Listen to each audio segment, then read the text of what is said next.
Check the mic and make sure it sound right, boys.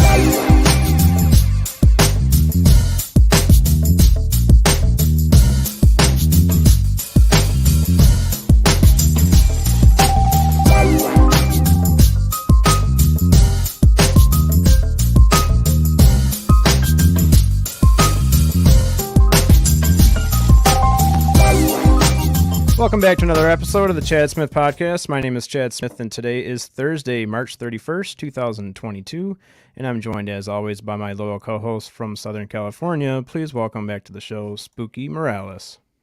Good morning, Chad. Good morning, Spooky. How are you? Morning, everybody. Yeah, I'm doing good, man. Got a few people in the chat already. Haven't heard from Sonny yet, but I'm sure Sonny will be here eventually when he rolls out of bed. Let's see. We got K-Man in the chat. Good morning, sir. Arden Paranormal, good to see you. Terry Brown, great to see you too. Thin Lizzie Borden, Bree, good morning. And Brassel, how's it going, man? Good morning. Has anyone tried the Coca-Cola coffee drinks? No, I haven't. They need to make a 0-1 and then I can try it with no sugar. Hey guys, we have an awesome guest today, so I do not want to keep him waiting backstage, but I have a brief bio I'd like to read first, if it would load on my phone here, since nothing's going right this morning. What? We've had some solar flares. I don't know if you've heard. We've had some solar flares, just so you know. Yeah. All right, guys. Famous John Urban is a retired heavy metal musician, music journalist, published author, and illustrator, Bigfoot researcher and cartoonist, and a caricature artist. After being the bassist of heavy metal band Brat that was on Parr Records, Hade's Paradise Records, and Retrospect Records, he became a music journalist for various magazines and newspapers, including Aardschok America Magazine and the Tampa Tribune Newspaper. He interviewed many famous artists, including Gene Simmons of Kiss, Joey Ramone, and Ronnie James Dio. He also has a degree in commercial art and was a professional caricature artist for the Busch Gardens Theme Park, Zoo Tampa, and the Florida Aquarium since 1999. He has two books that are both available on Amazon.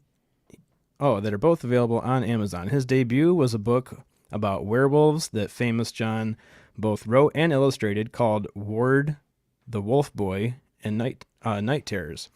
Being a believer in Bigfoot since a young age, after seeing a documentary about Patterson Gimlin at the theater as a small child, famous John just released his first coloring book, Famous Bigfoot and Yeti Encounters Coloring Book.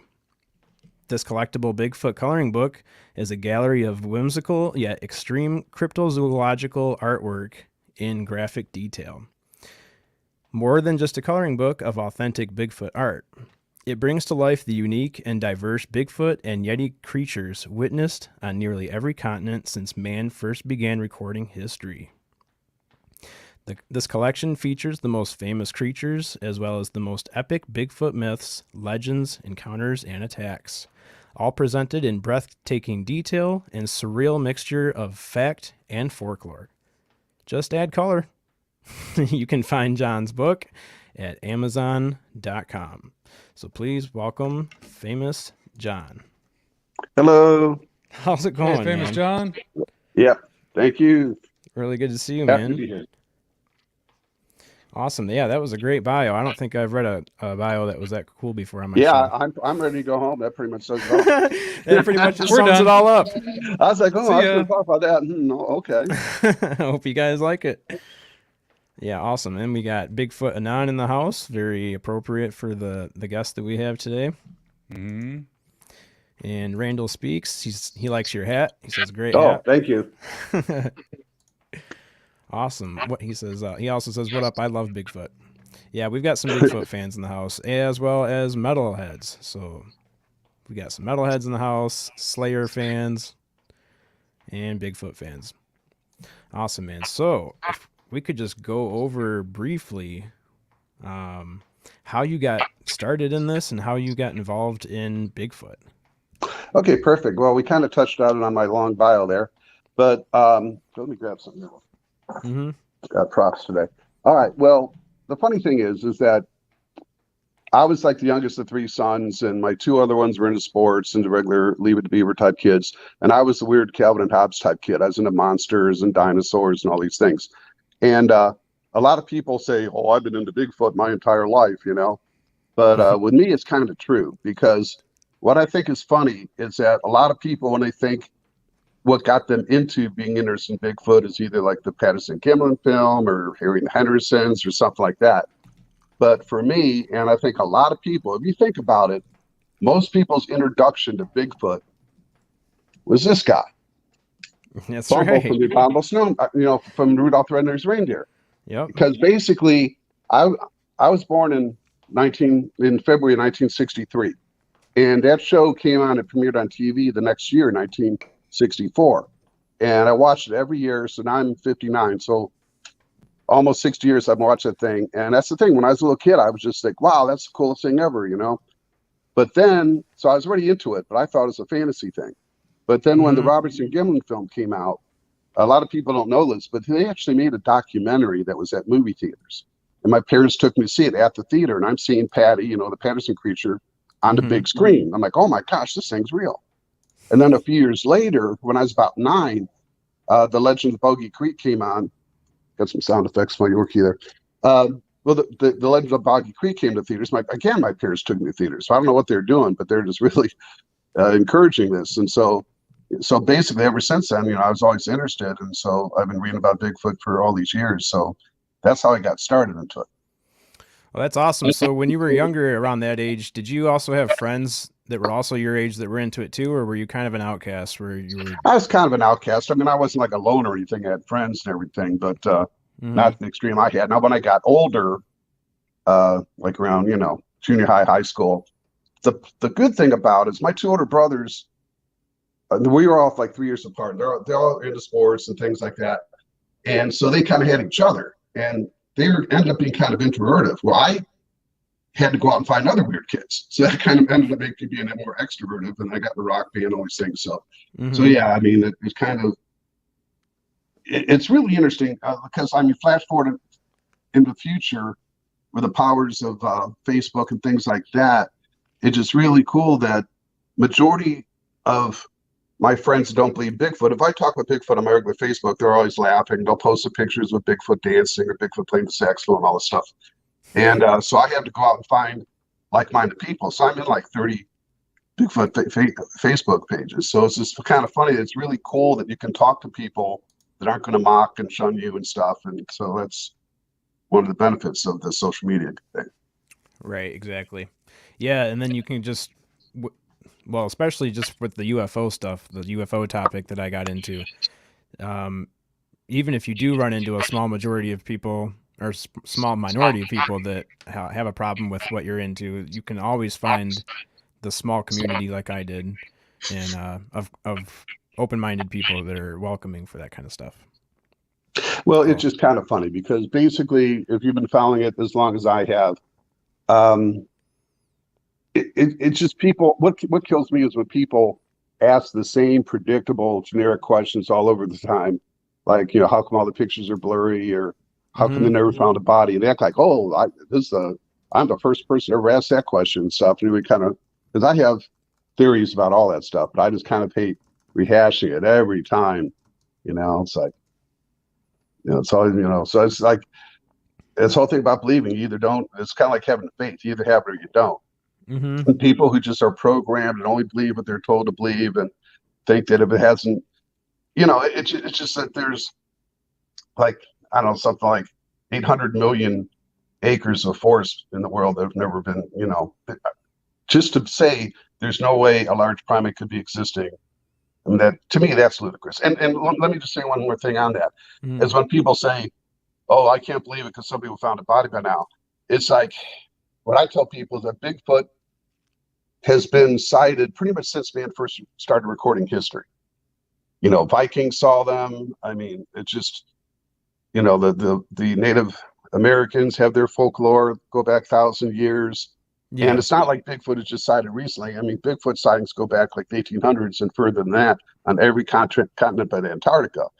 So basically, to believe, sure, there could be some hoaxes or some people that see a deer, but to believe that every report is either a hoax or a mistaken bear or shrub or something, or all these people are lying or just seeing things. I mean, I find that more hard to believe personally. Yeah, and I think a common misconception that we have as humans is that we just think that if you exist on this planet, there must be 4 billion of you, which isn't the case. You know, it doesn't necessarily mean like the great state of Michigan here, our state animal is the wolverine, and never seen one. It's almost impossible to find. I don't know if there even is a wolverine in Michigan. It's just so hard to find them. And when you do see one, it's super rare. But that doesn't mean that they don't exist just because somebody's never seen one. Well, what I think is funny is that, I mean, of course, we don't know how intelligent Bigfoot are. We don't know if they're just like apes or smarter. I tend to think that they're a little bit smarter than that because they haven't been detected. But basically, most people that see Bigfoot see it by chance. I mean, there's a lot of people that I'm belong to a group called the Mid-Florida Bigfoot Research Team, and my group, they go out every weekend, and most of them have never seen one. They find footprints and structures and things like that. But the point is that if you go out in the woods, chances are these creatures are going to be well aware of you before you're aware of them. Particularly if you're going in a group, you got equipment, or like the TV shows, you got production crews and all that stuff. It's like they're going to know you're there. And if they don't want to be seen, they're not going to be seen.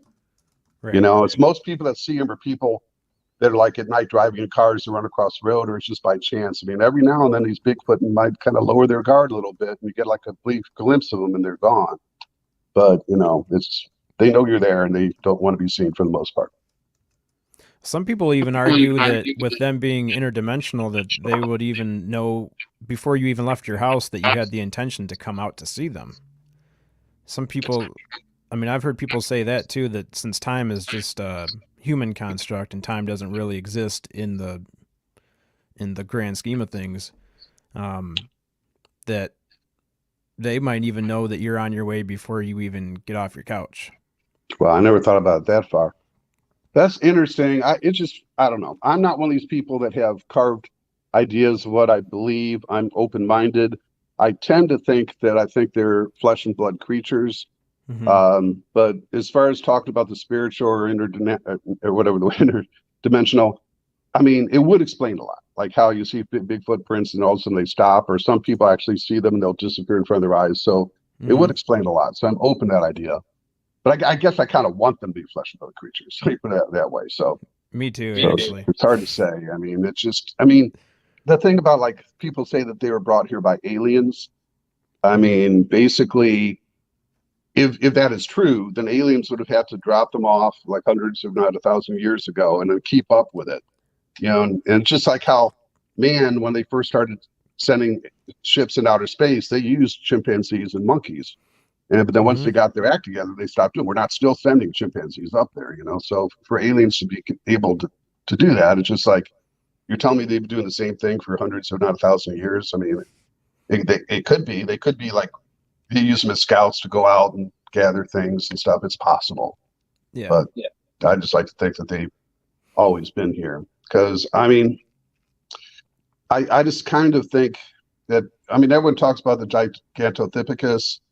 That was like 100,000 years ago, the 10-foot, you know, Bigfoot that was related to, or not 10-foot Bigfoot, 10-foot primate.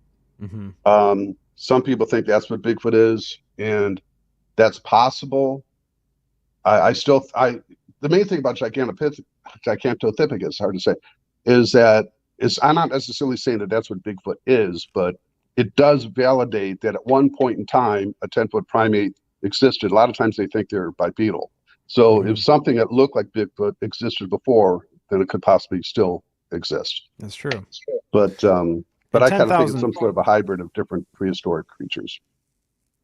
Yeah, and like when you said 10,000 years, like to us that seems like a long time, but in the grand scheme of the Earth itself, you're talking billions of years old. 10,000 is really just a blink of an eye. It was just yesterday. So it's really not that huge of a stretch to say that they might still be lingering. You know, some might be lingering left here. Or something that adapted from it and everything. It just, the whole thing about it is that if you want to go by these ancient stories, I mean, I think it's possible that well, it's kind of like how man killed off, well, let's just say not killed off, but outlived the Neanderthals. They lived at the same time. I mean, I just recently, my brother did one of those DNA tests, and I found out that I have Neanderthal DNA, which explains a lot. But my point is that if man existed at the same time as Bigfoot, they might have fought over territory and food and things like that. So I think even though Bigfoot is taller and stronger, man, there may have been more of them, or they have more developed weapons or battling strategies. They could have just driven them far into the woods and underground caves and caverns, things like that. And so man feared them. And same thing, even the Native Americans say that years ago, they had a war with Bigfoot. So I think Bigfoot just instinctively is aware and kind of suspicious of man. They just kind of, maybe they see them in the woods shooting these deers with these high-powered rifles and things, and they kind of say, okay, we need to stay away from these guys. So they instinctively hide from man. Yeah. Randall in the chat already has a question. He asked, I heard that they have Bigfoot DNA, and he is half human on the mother's side and father's side. Don't know. Oh, on the father's side, they don't know. Have you heard anything about that? Not specifically. Yeah, I can't really answer the scientific questions about that. I'm just really, the whole problem with DNA is that until we have authentic DNA samples in these database machines they use, they're always going to say they're contaminated or they're part this and part that. So I just, I just don't take a lot of credibility because, I mean, I'm the kind of conspiracy guy. I think that the government doesn't want people to know about Bigfoot. And so you never know what's going on behind the scenes. But, the whole DNA thing to me, it's not a good way of proving Bigfoot because, you have none to compare it to. Yeah. Yeah, that's true. If there's nothing else to compare it to. Yep. So I want to go back before you got into that stuff. Well, how old did you say you were when you got into the Bigfoot situation, the Bigfoot topic? I'm all of a sudden having a little trouble hearing you. Can you hear me now? Try 1 2 1 2. No audio. All of a sudden, we've had some solar flares, ladies and gentlemen, while you were sleeping. We had a lot of solar flares hit the planet, so your electronics might be a little screwed up today. Yeah, I apologize. All of a sudden, can you hear me, John? Barely. Can you hear me any better? Yeah. Oh wow. Oh, there you are. Huh. How about now? How about now, John? Yeah, perfect. Okay. Oh, good. Yeah, just a flare hit the planet again. Gonna be dealing with flares all morning. What was I gonna ask you? Oh, about your time being a musician. I'd love to hear more about that. That's you were in your bio. It said that you interviewed Gene Simmons and Joey Ramone. So yeah, what happened was, I was one of these people that even when I was in high school, I was in a working bar cover band, and I was in a band in Florida called Brat that we did put out a small record on a small independent label, but we did have some big labels interested in us. It just didn't happen for whatever reason. So, I mean, we actually still have some of my music on YouTube you can find under Brat, B-R-A-T, like a kid. But after a while, I finally got out of it, and I actually went to get a commercial art degree in art. But I had a lot of connections to people in magazines and stuff, so I started writing as a music journalist. And I wrote for that one magazine you mentioned, Aardschok America. That was a national magazine through America and Japan. I wrote in that, and the local newspaper I wrote for. So I got to interview some pretty famous people. So I did that for a while. But that's then awesome. Yeah, that's awesome. So, but you got out of that? Yeah, I moved to Atlanta to work for another newspaper. Not as a writer. I was a printer, a union printer. But kind of like when heavy metal died out, I just lost interest in it. Basically, and all the hair bands were gone. But one thing that, as far as was kind of funny about my Bigfoot book, is there a way you can put the cover on? Yeah, absolutely. The funny thing Cover. about my Bigfoot book is what I like to joke about is that I wasn't voted most likely to make a Bigfoot coloring book in high school or anything like that. But I was a professional caricature artist at Busch Gardens and some other places like the local zoo and aquarium, since 1999 off and on. So I'm a good at artists. I'm good at capturing likenesses and personalities and things like that. And but I work at a call center. And a couple of years ago, I was working at this one call center that did professional moving. And even though I'm based in Florida, it's a national company. So the winter was our slow season because people up north, they don't move a lot when it's snowing because it's snowing, their kids are in school. And a lot of times you got Thanksgiving and Christmas and New Year's. It's just not a time a lot of people like to move. They want to stay home. So there's a lot of dead time between calls. I'd be sitting there like 10, 15, 20 minutes between calls, and we weren't allowed to use their cell phone. But you could read books or you could color. That's the first time I found out there's a thing of adult coloring books made for adults. Or you could draw. So I had my brother for Christmas buy me one of those hardback books with the blank pages. It had 100 blank pages, and I took it to work. And for whatever reason, I said, I'm just going to draw pictures of Bigfoot. So between calls, I make these pencil sketches of Bigfoot. And within a few weeks, I filled up 100 pages. But I just started posting on my breaks. I posted because I belong to all these Bigfoot websites or Facebook pages, and I posted my art. And I was surprised. These are quick 5-10 minute drawings. And I'm getting like 100 likes, and all these people are bragging on my art. But some people started saying, you should make a Bigfoot coloring book. And I thought, hey, that's a great idea. I'm going to be the first person in the world to make a Bigfoot coloring book. And then I looked on Amazon, there's like 30 of them. So I'm like, oh my goodness. So at first I wasn't going to do it. So I looked at these books, and granted, this was a couple years ago, and it just seemed like most of them were made for children.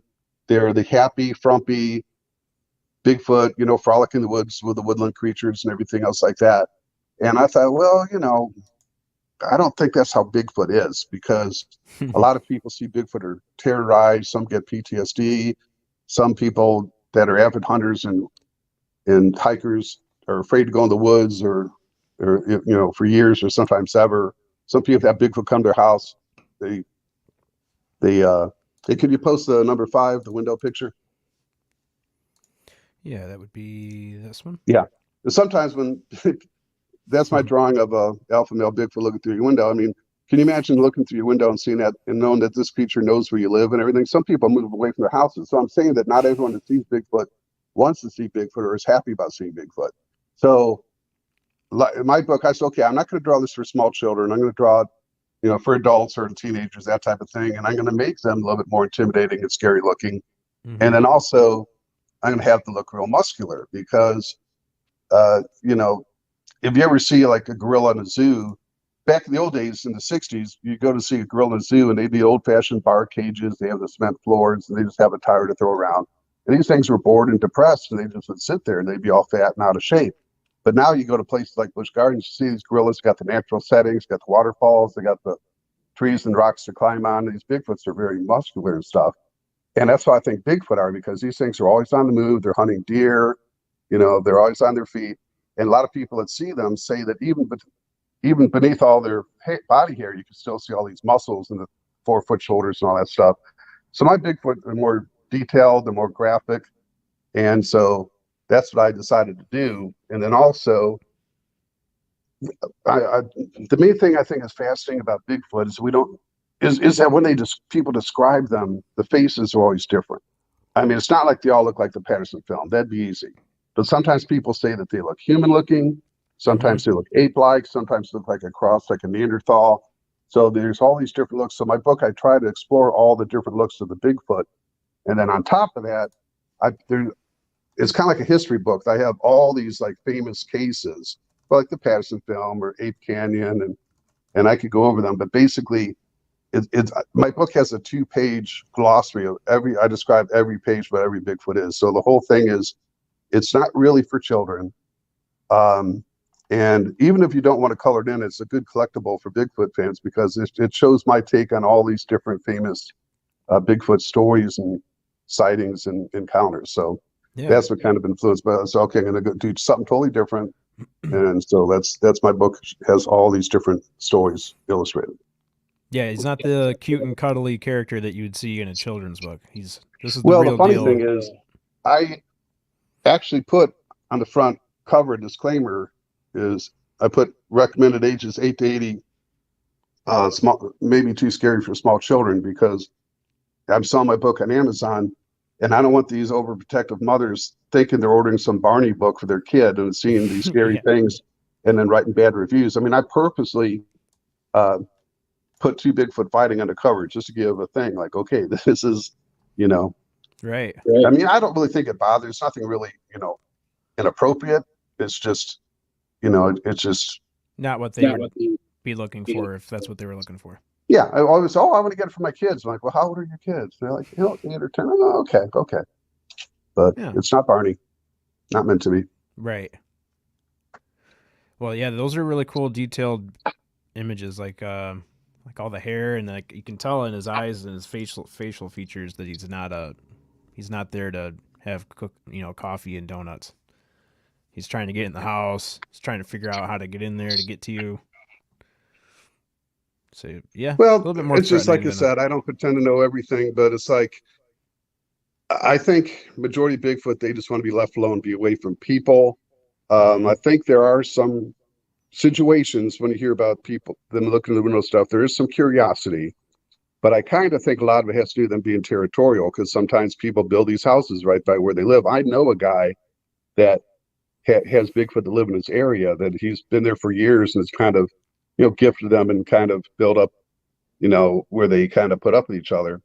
So that's possible, but it's just, I kind of think that for the most part, they don't want to be bothered. They're leery of people. And that's why you always hear the stories when people go in the woods that they throw rocks and they howl and knock on trees and stuff. I think that's their warning, say, hey, you're getting a little too close. Because I think just like a lot of animals, like bears or alligators, they're very defensive of their mates and children. And I kind of think that you see Patty, everyone knows that she's a female for obvious reasons, but you don't hear a lot of stories about female Bigfoot. And I just think that the females and the children are kind of off in a secure, safe place. And then the males kind of patrol the area. So if somebody gets a little bit too close, they try to scare them off the best they can. Did you want me to pull up the picture of Patty? Yeah, sure. I really like that one. Thank you. Yeah, that one's cool. Well, it's just amazing that when that came out, I mean, and we could talk all day about Patty, but it's been about 50 years they've been trying to debunk it. And you can see the muscles moving. And the main thing is the arms being as long as they are. Sure, you can have extensions if you're wearing a costume, but you can't make them bend at the elbow. There's just so many things about it. And of course, is the technology. Let's see, that was back in 1967. And if you look at movie studios, the ape costumes back then were comical. They're all baggy and there's no, muscle definition and stuff. Yeah. So, yeah. I mean, I just kind of, and the other thing is Robert and Gillen, they weren't millionaires. These guys were like farmers or rodeo cowboys, something like that. They didn't have a lot of money. So I doubt they had the technology to build this suit. And I doubt they had the money to hire somebody to build these suits. And if they did hire someone to build a suit, I know there's that one guy that came out and said he made it, which I think is a joke because he couldn't reproduce it. But you'd think that if somebody made this suit and sold it for, let's say, $500 or $1,000, and then this thing became an international sensation, they would want some credit for that. So they came come forward, and the best way to do that is, okay, I made one before, I can make another one. Okay, look, this is a suit I made. And no one's ever going to be able to come forth with a quality suit showing that they had anything to do with it. Yeah. So. Yeah. Well, and the other thing, too, that you already pointed out was the length of the arms, because that's something that they didn't really need. It's a detail that if you were faking this as a costume, it's not like a detail that it's on the blueprint. It's, requirement that it's only going to be a Bigfoot if it has arms that go past the knees or anything like that. So the fact that the arms are longer than a normal human's arms says something about that it is different than a human, because that's just not something that it needed to be included. I mean, even if it was, sorry about that. Even if it was like just normal human length arms, it could still pass as a Sasquatch. It just the longer arms just add like an additional detail that kind of stands out to prove its authenticity, I guess. Well, the fact that it had breasts, I mean, you wouldn't think they would have either thought of it or gone through the additional trouble of doing that, you know, because Yeah. with brush, you got to have movement and stuff. And, you know, I just think they got really lucky because my understanding is that they were aware of the footprints in that area, and it took them several days to do it. They just happened to be at the right place at the right time. And it's also kind of like the whole, usually you would think a typical guy in a Bigfoot outfit is going to be walking around all like, you know, like a gorilla and stuff, help people take gorillas and stuff. And so nonchalant, she was slow walking. And when she looked over her shoulder and saw him, she was kind of like mildly annoyed, you know, just like them being there, but she wasn't afraid because you figure, I think she was roughly around 7 feet. You know, a creature like that, you know, they're, you know, the alpha, you know, top of the food chain. They're not going to be afraid of people. They're just going to, you know, so it didn't run away. It didn't try to attack them. It just like going from point A to part B, and they just happened to be in their way. She was kind of nonchalantly looking at them like, what are you doing here? And just kept going. So it was very realistic as far as I can tell. Yeah, absolutely. And every time I've seen it, I just recently watched like a HD version of it where they slow it way down and then they take all the frames individually, frame by frame.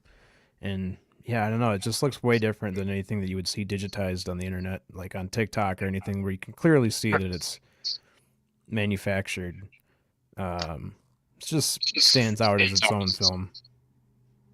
What I don't understand about all the people trying to debunk everything, you know, I know there's times they have, but it's just, you know, like I said, for 50 years, people trying to disprove the Patterson film and other things. It's kind of like, what is your agenda? What is your goal? Why are these people trying so hard to disprove Bigfoot? You know, it just seemed to me, that seems like there's something going on rather than, I don't know. It just, to me, it's kind of like, you know, I just don't see why they're so desperately trying to disprove it. It seems like there's a cover-up of the phenomenon in general, just like there's a cover-up of UFOs, there's a cover-up of interdimensional beings, there's a cover-up of, you know, like witches were burned at the stake, and all these things are like metaphysical or, I don't know how you'd want to call it, but just all these things that aren't necessarily ingrained into our normal reality, that don't go along with the normal business as usual. I think a lot of people have a hard up. time believing in something they have never seen before themselves, so they kind of put up these defense walls to protect themselves from everything they've learned so far in this life. Mm-hmm. If you try to tell them there's things that they haven't seen, they don't want to believe it unless they see it. Well, there's two things about that. The first thing is that there's going to be more people seeing Bigfoot just because, you know, people are going out in the woods more, they got cell phones more and all that type of stuff. But what's interesting to me is I wish I knew the percentage of people that see Bigfoot and don't say anything, because there's so many people that, you know, because like I said, I feel that most people see them weren't meant to see them. They're just out in the woods doing whatever, and they see this thing. First off, I say 80-90% don't even report it, at least not maybe the immediate family or something. Mm-hmm. But first, they see this thing, and first they're not really sure they really saw it right, because most Bigfoot sightings are just a few seconds long. They don't hang out. Mm-hmm. And so they say, oh, what was that? You know, maybe they start thinking, it's probably a bear or something. So first there's like, they're not sure, they don't believe what they're seeing. But then secondly, if they do, you know, first off, they could be really scared. But as far as telling people, you know, oh, I saw a Bigfoot, you know, then everyone's going to start judging them, and you know, they could lose their job depending what kind of job they have and all these things. It just, I think most people see them don't talk about it. So it's probably a lot more sightings than we're aware of.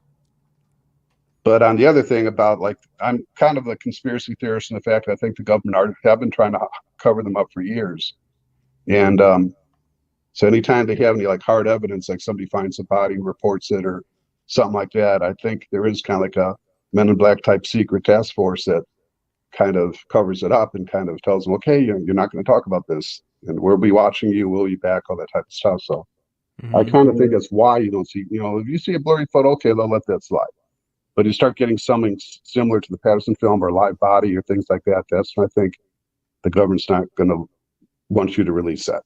And the reason is mostly financial, is that the whole lumber industry. I mean, you always hear about them not being able to cut down trees because of spotted owl or some sort of endangered species. So they prove that there's human-like creatures in the woods that might hurt the whole lumber industry as far as cutting down forests for lumber, or like cutting down forests to build property, buildings, all that type of stuff. And then there's the park districts.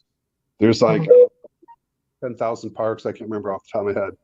But, if they find out there's Bigfoot in parks, all of a sudden either they'll have to close the parks because it's not safe for Bigfoot or people, or people will be afraid to go in there, or else you got these hunters that are going to go there guns blazing trying to shoot it. There's just a lot of reasons the government just does not want people to know about it, in my opinion. Yeah, absolutely. Yeah, it's definitely a thing that they're trying to cover up. I mean, it seems like there's no way of getting, like I said before, with Bigfoot and with UFOs, there's some reason that all the stuff is being covered up. It just doesn't make sense. Well, it's kind of like, let's say if you're a little kid and you tell a lie to your mother, and then you got to make up another lie to cover that one, then you got to make up another lie, and just continue to keep lying. And then you don't want to tell it because then you're admitting to not just one thing, but a bunch of things. I just think the government has been doing it so long that not only is there a thing about the, like the lumber industry or things like that, it's just the fact that, oh, guess what? We've known about Bigfoot since the 50s and we haven't told you, and it's just kind of, and then also there's the people that go missing in the woods, it's like, you say, okay, you knew that there are these possibly territorial dangerous creatures in the woods, you didn't tell anybody, and all of a sudden all these people are missing. So there's a lot of reasons that the government don't want you to know about it. So I'll be curious if it ever happens in my lifetime that I say, hey, guess what? There's Bigfoot, don't worry about it. Yeah, right. Yeah, so your first book was Ward the Wolf Boy and Night Terrors. That was about werewolves. How did you get into werewolves? Oh, I was always into werewolves. Okay, let's see if this will work here. Oh, that's your first book? Yeah. And it's illustrated. I don't know if you can see it or not. But yeah. But what happened? Well, I mean, as a kid, like I said, I was a weird kid. Thank you.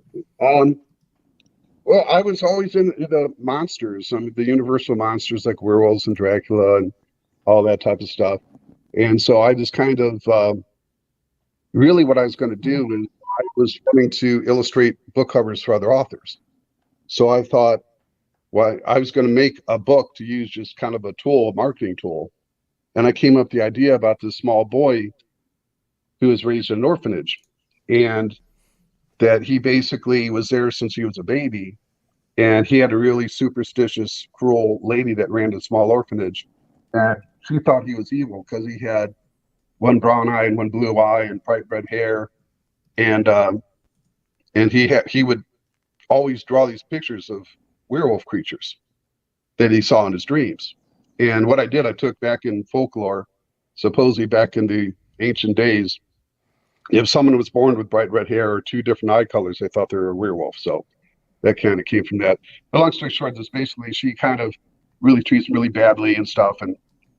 But his dreams keep getting more vivid and vivid and vivid. And what the thing is, spoiler alert, is that his dreams were flashbacks. He was born in a werewolf community, and so he starts actually becoming a werewolf. So the whole thing is I kind of already told you too much, but yeah, it's just a Harry Potter type book, and it's illustrated. Every chapter has a full page illustration of all the characters, and so I put that out. And but that was my first attempt. I didn't really know how to promote it or anything like that. So, but that's one thing I'm so excited about this Bigfoot book, because I've always been into Bigfoot, and I got really lucky putting this out because I've actually been working on this for like 2 years. I just didn't throw it out, and I found out how small the Bigfoot community is, because within a year's time, with Facebook and personal messages, I've got to come in contact with all these popular cryptozoologists that I know, and some kind of advised me, like Ken Gerhard. He gave me a lot of information. He's the one who advised me to sell it on Amazon. He even recommended his production team that did the books. Is with Amazon, you got to send it to them camera ready. And I'm an artist, but I'm not a good computer guy, and so he recommended the production team to put my book together. But all the guys like in Finding Bigfoot, I've talked to Bobo and Cliff Brockman and and like Loud Blackburn and all these people that have been really cool about advising me and stuff. And I've been to a couple Bigfoot conventions and met all these people.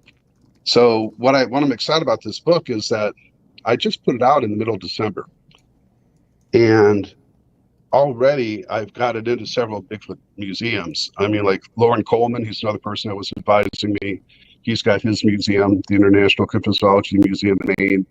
So my book's in there. And then like Cliff Rockland, he has my books in his North American Bigfoot Research Center over in Oregon. There's another one that in South Florida, there's David Shealy has a museum called the Skunk Ape Headquarters Museum. My book's in there. And then the Touche Ranch Bigfoot Museum in Oklahoma. So I already got in several museums, so I'm doing pretty good. Yeah, that's great.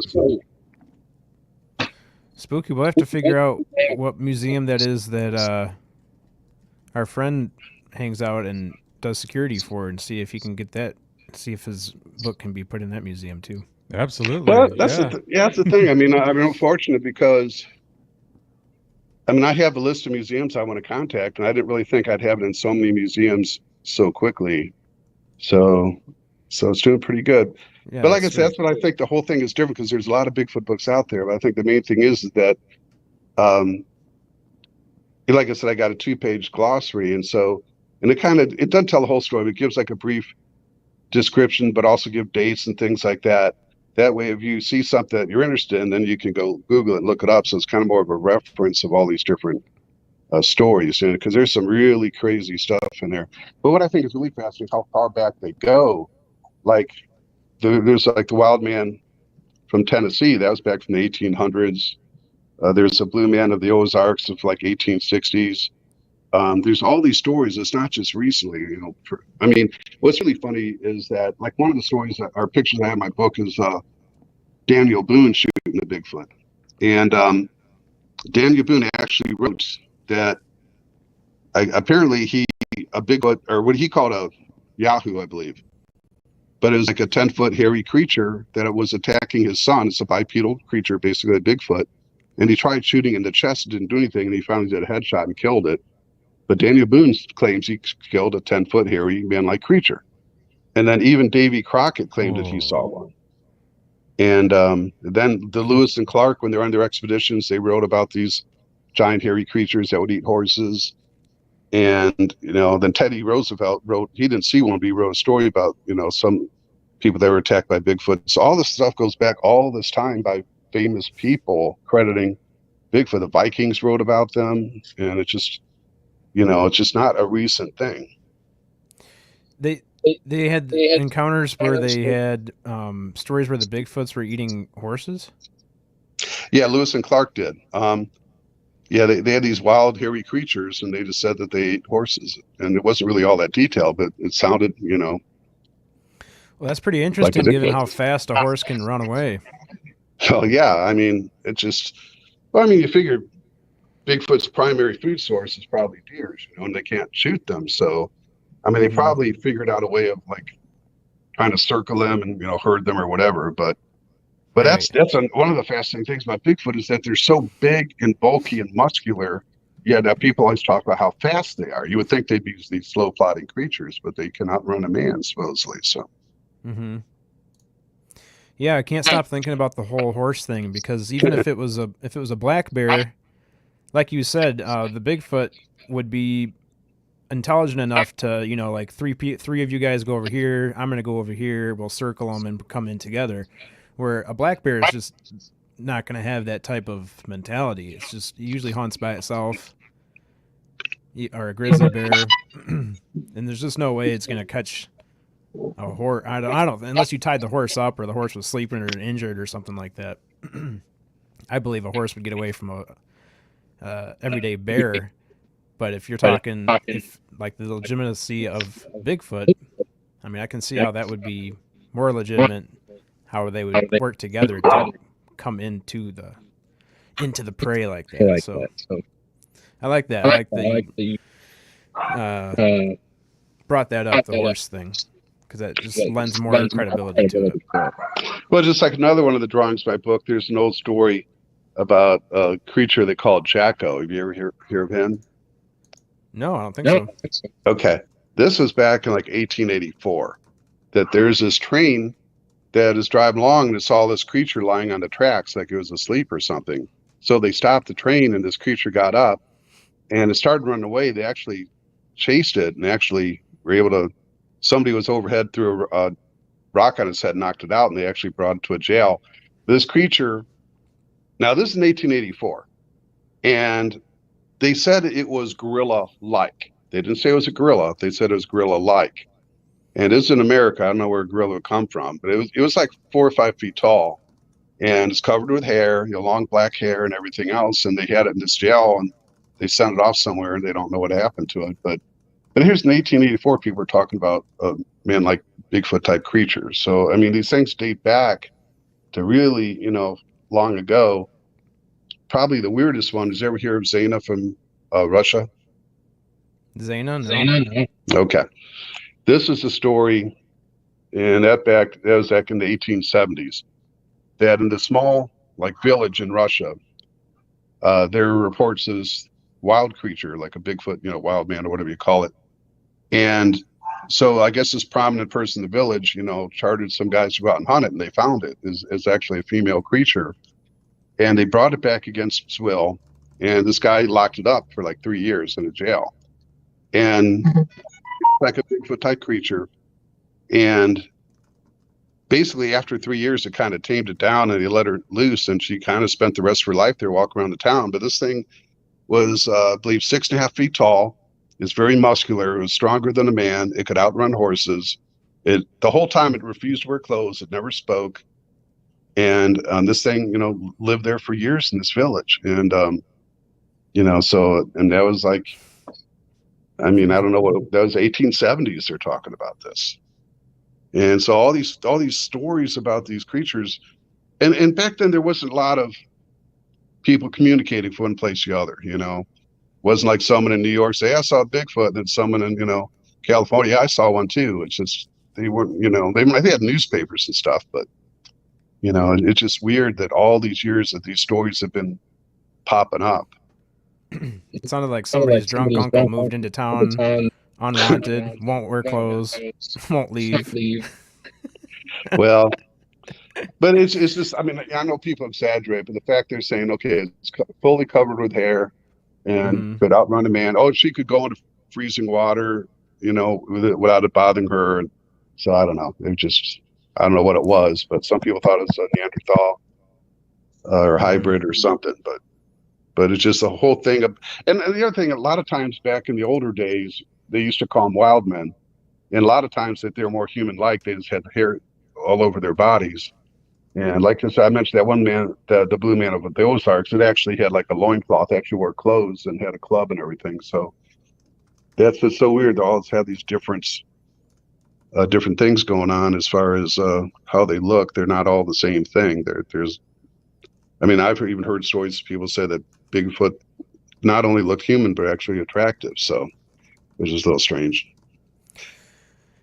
The question that I just had pop in my head a little bit ago, all the documentaries and the movies and stuff coming out about like hunting Bigfoot and finding Bigfoot and stuff like that. What's your opinion on stuff like that?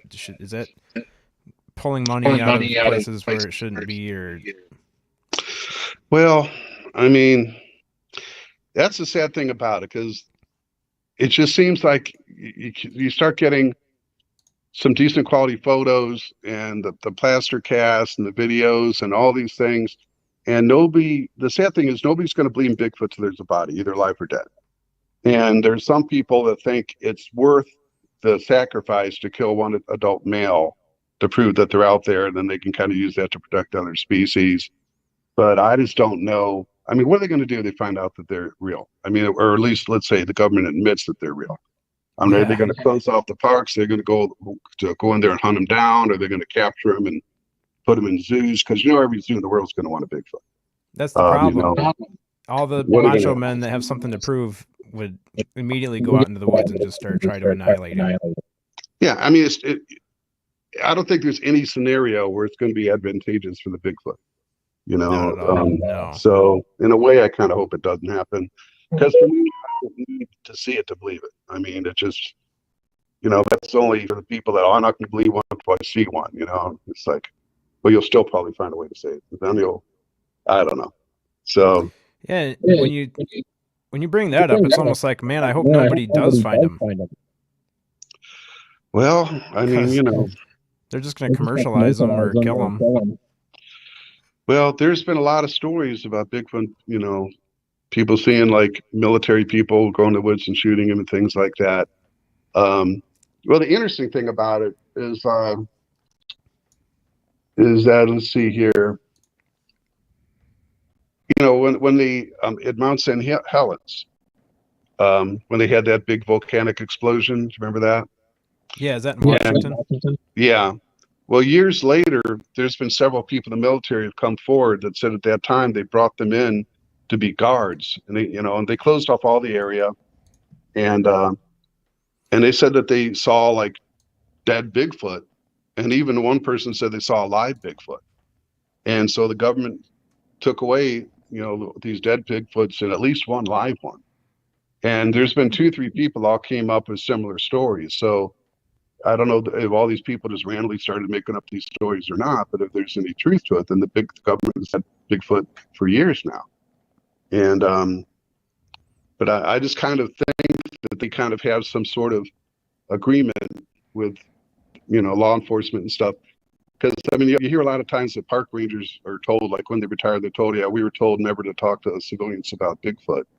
And I kind of think if someone says they see a body, then all of a sudden the government comes in and removes it and removes all the evidence. I mean, I just find it hard to believe that no Bigfoot has been found, because I think that anytime you find one and report it to the government, they come in and take it. So I don't know.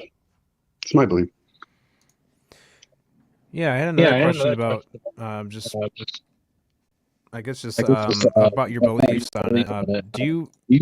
Because I've talked to other Bigfoot researchers before. I'm gonna mute your mic just while I say this, because for some reason I'm getting a lot of feedback. Yeah, it got a little worse. Only while I'm talking, I'll mute your mic for a second. But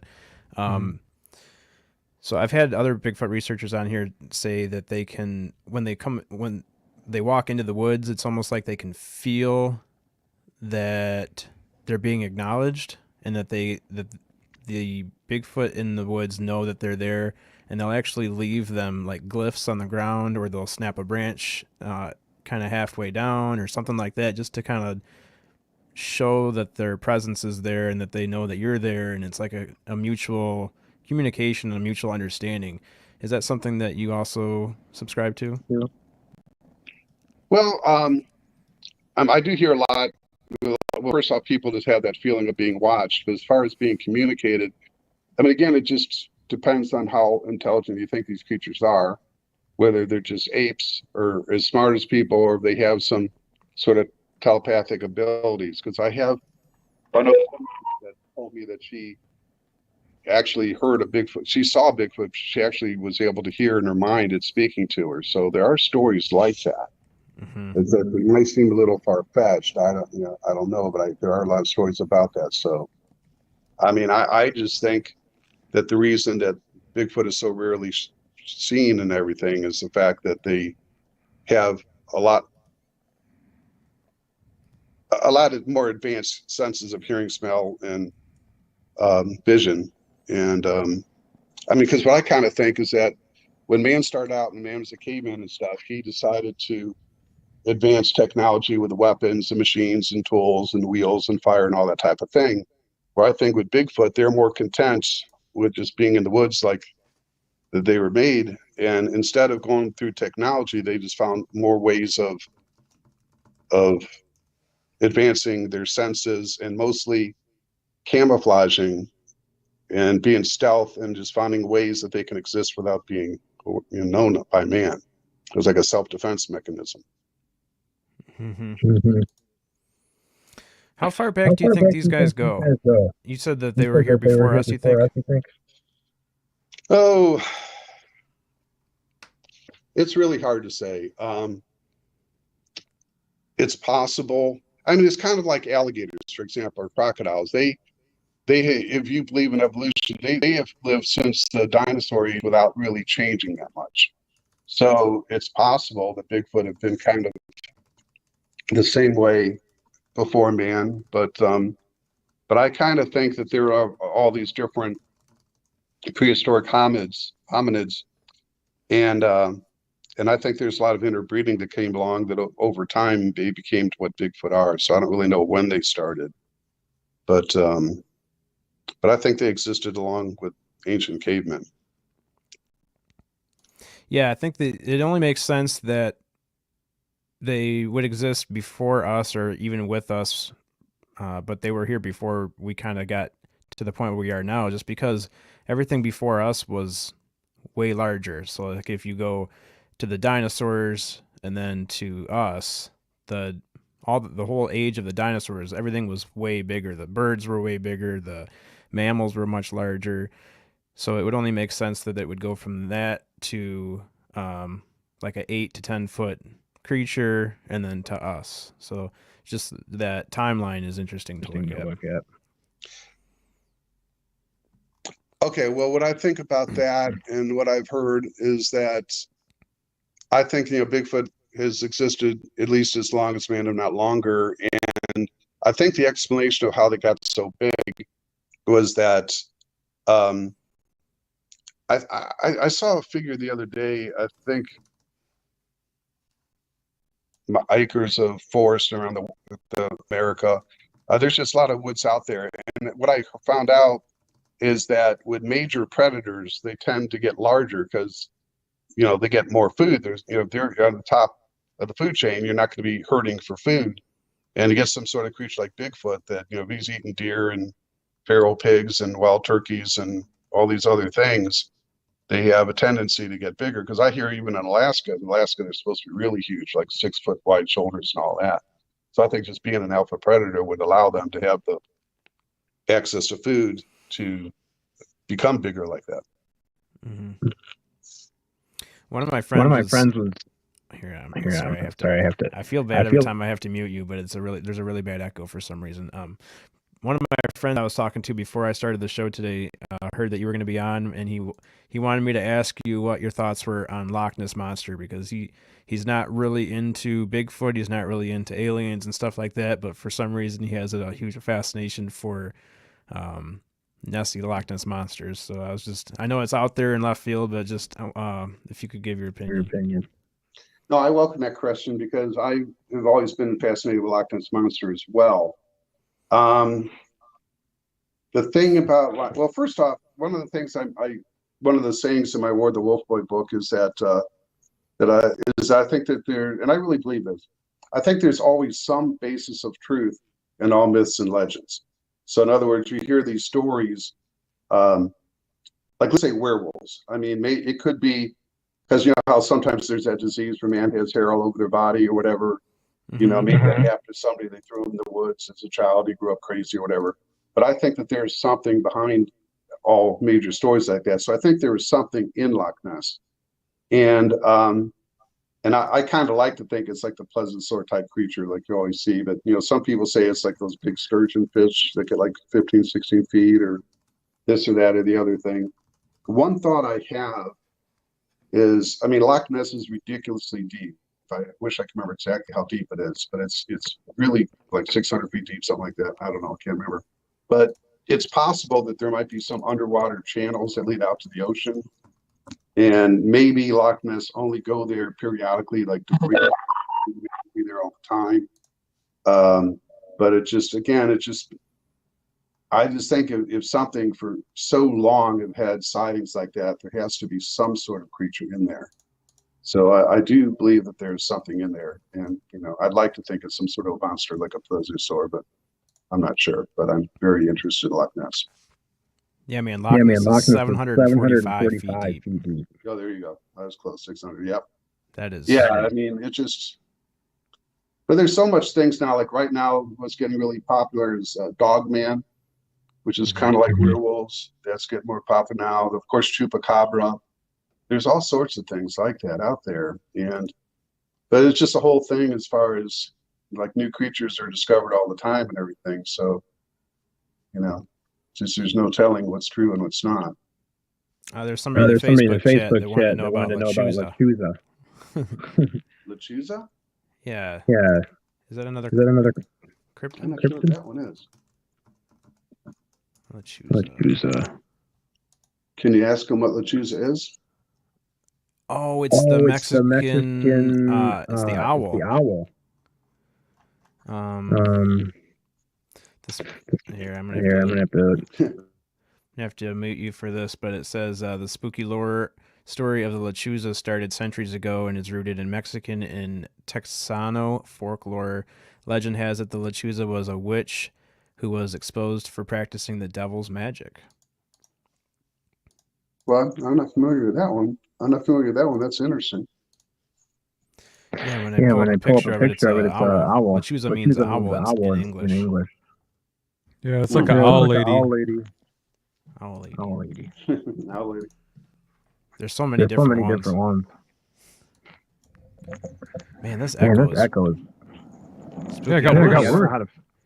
I might have to kick you out and have you come back, John. I don't know. This is bad. All right, let's try that. All right, man. Sorry about that. I don't know if this is like the static winds or what's going on. Mm-hmm. The echo is real, guys. Can you guys hear that in the chat? I'm sure you can. Yeah. Terry Brown says Chad's echo is tripping me out. Actually, sorry about that, guys. You sound awesome, but it's whenever he was in, you would sound echoey. Yeah, I think his phone is just having a hard time with canceling out the echo, the feedback. Mm-hmm. Normally, if the phone is slow, it's going to have a hard time processing the echo feedback. So it might be what's going on. Jake says it's making me dizzy. Yeah, sorry about that, guys.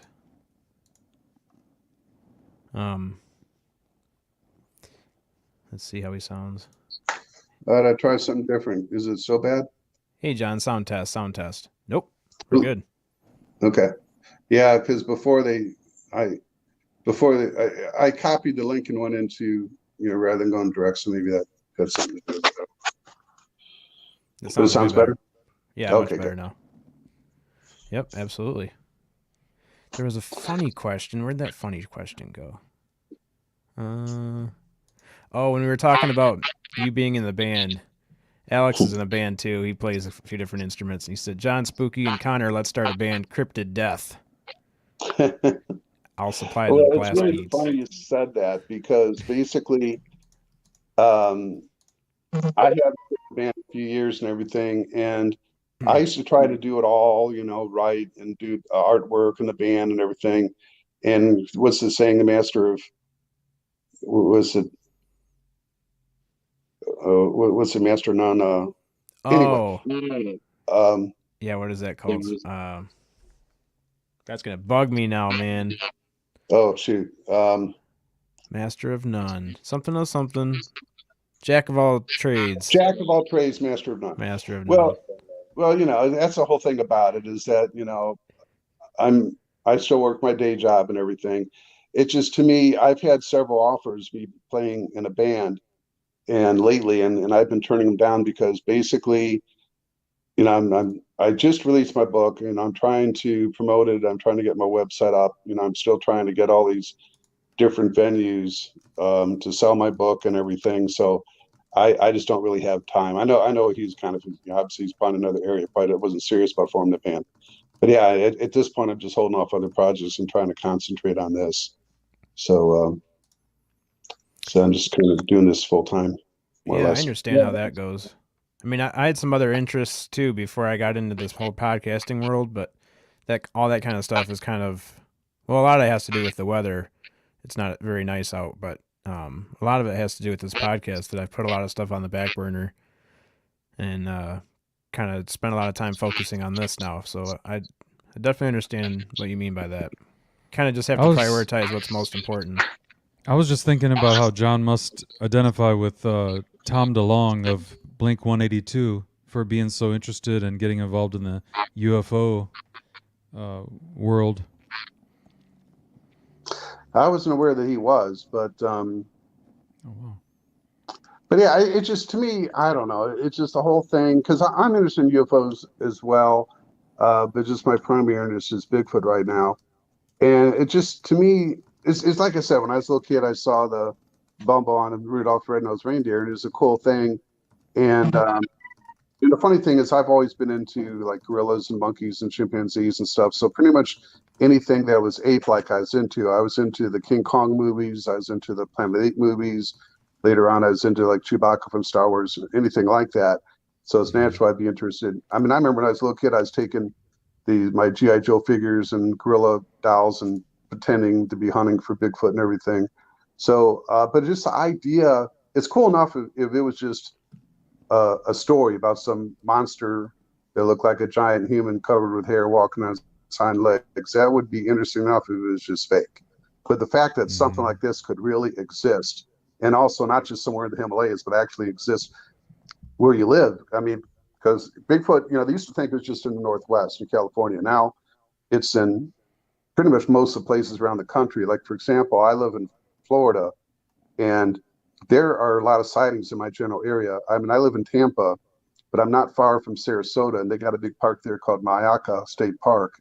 And that place has hundreds of alligators. I mean, I've taken a boat tour there and seen these big 9, 10 feet alligators. They have like 200 alligators there. And so there's a lot of area in that area that is unsafe, because in Florida, you got alligators, you got poisonous snakes, you got bears, you got cougars, you got feral pigs.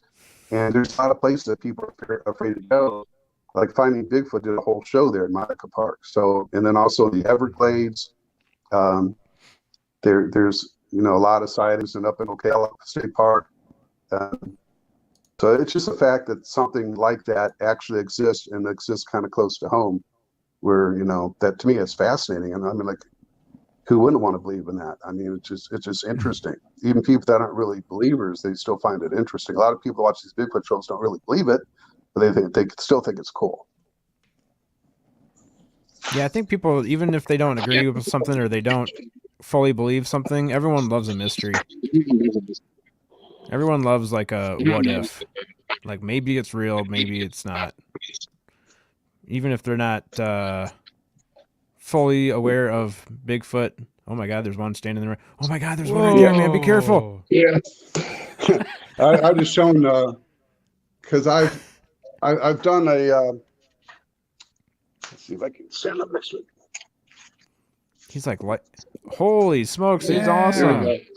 Yeah, I do. I'm just starting to do conventions and book signings and things like that. Here's my little display, but that's awesome. Yeah, so I kind of put together it's half a mannequin. It's a torso. It's a torso. I call it George. So I kind of put this together. Torso. And so I take him when I do my different things. Like I was pretty excited.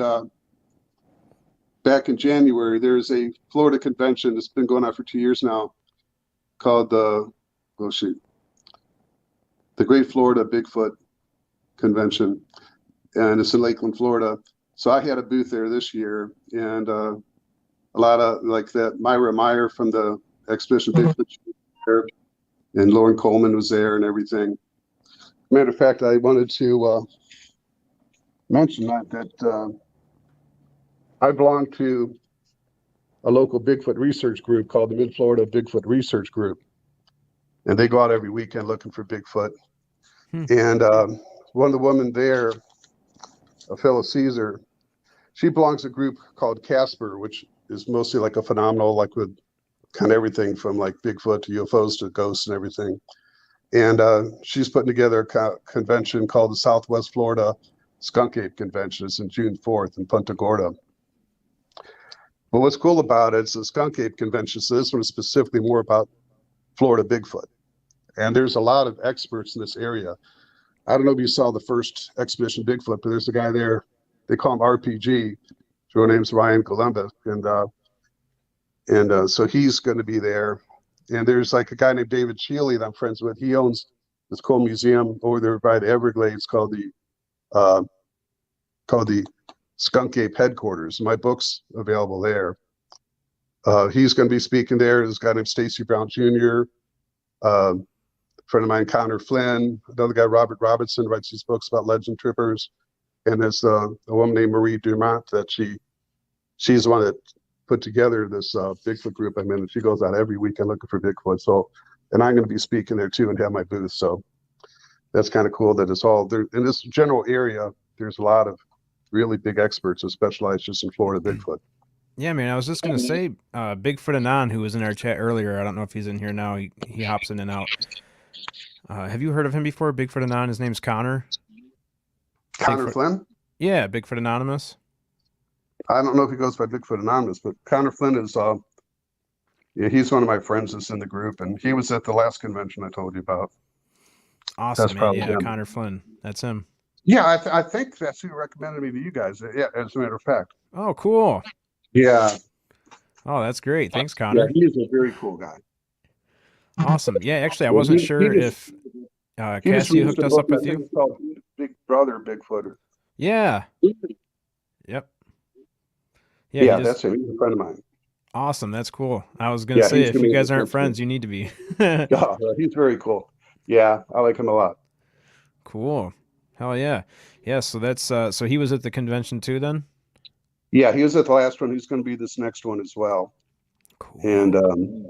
And I think it's kind of cool. I had a little bit of say because I'm friends with this Phyllis Caesar that's running it, and also Marie Dermont is also a big part of it.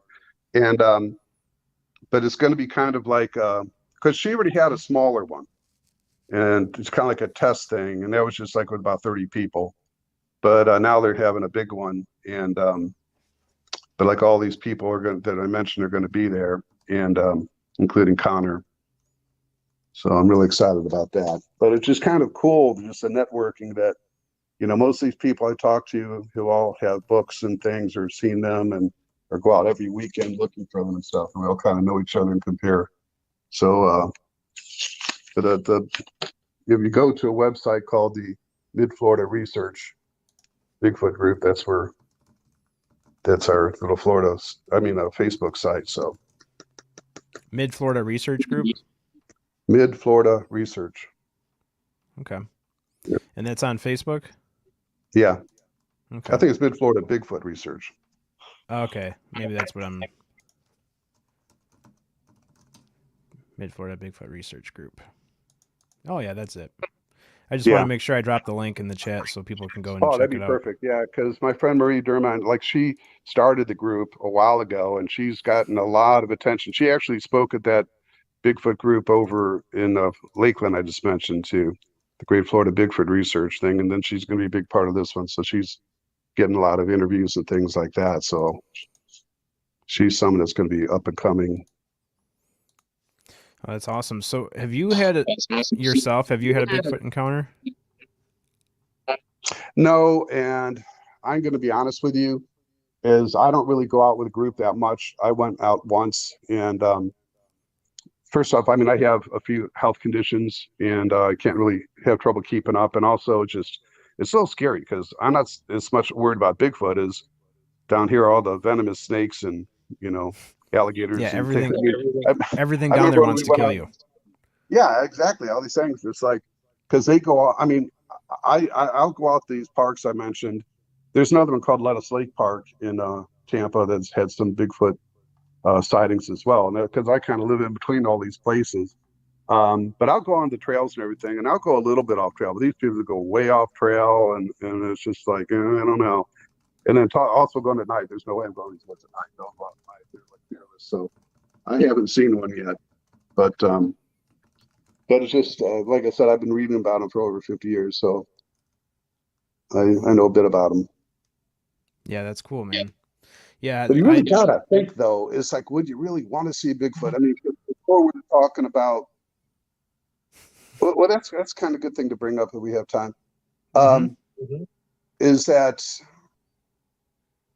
thing about Bigfoot is like, if you really want to see one, like let's assume that you could outrun one, or no, they could outrun you. I might want to see one a long ways away, just so oh yeah, I saw one. But what I always talk about, this is kind of what I talked about when people always ask about the pictures being blurry, you know, all shaken up and all that, is that people say, "Oh, how come the picture's always blurry or shaking and all that type of stuff?" I would say, let's say you go out in the woods, just like you by yourself or maybe one other person. You're in the woods, far away from anywhere. Your car's not nearby, and all of a sudden you see a full-grown gorilla, and so you'd be terrified, probably. But the thing is, gorillas are normally only like 5'2", a little over 5 feet tall, and so. But let's say you go out the woods the next week, and instead of a gorilla, you see this creature that unknown, you don't know what it is, and it's twice as big as a gorilla. I mean, because gorillas are something like 6 times as strong as a person. I So was now you just see gonna say something that. twice. Pardon me? I was just gonna say that how they're only like 4.5 foot, 5 foot tall, but they are like solid muscle.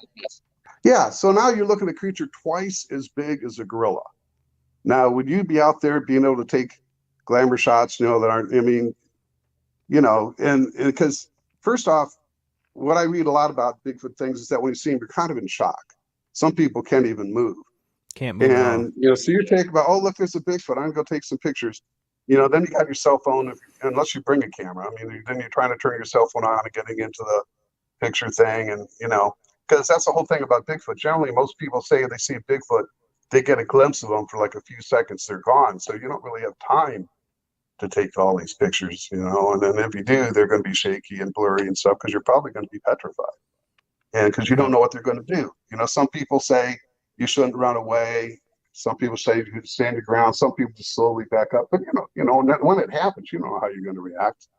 I mean, so it's like, because one thing I think is frustrating, one of the reasons about my book that I try so hard to show all these different looks. I mean, like I said, when I draw like the wild man from Tennessee, it looks more like, or I draw one that's from like a coal mine that looks more human. Then I have more ape-like, and then I have like the caveman type thing.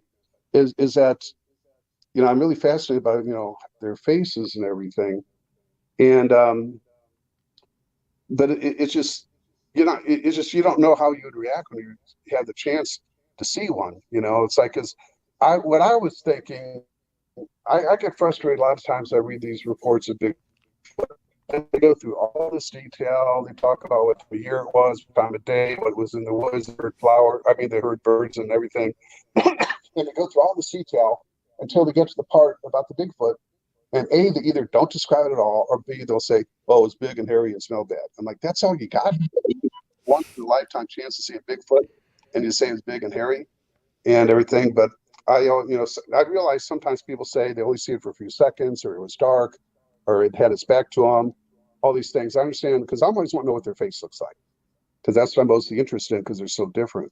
But I had people tell me that when you see these Bigfoot, you're kind of in shock and you just don't pick out the details, So I don't know, but.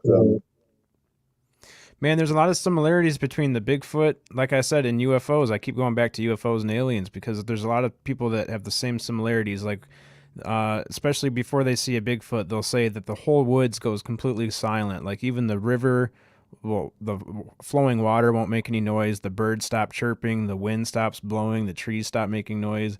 Everything gets real quiet.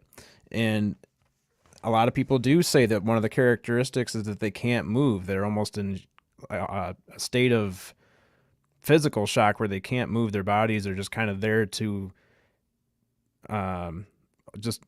it's almost like the Bigfoot is like saying, I want you to focus only on me. I want you to really make sure that you drill this memory into your mind.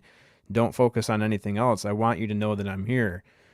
And I don't know, that's just like a thought process I'm just going through as I'm talking right now, is just that maybe that's one of the reasons why everything comes to a standstill, is that they want you to really recognize who they are, why they're, and try to just get the point across that they're out there, and maybe that would give you an appreciation for them and maybe spread the word more. I mean, I don't know why else would everything come to a standstill like that, you think?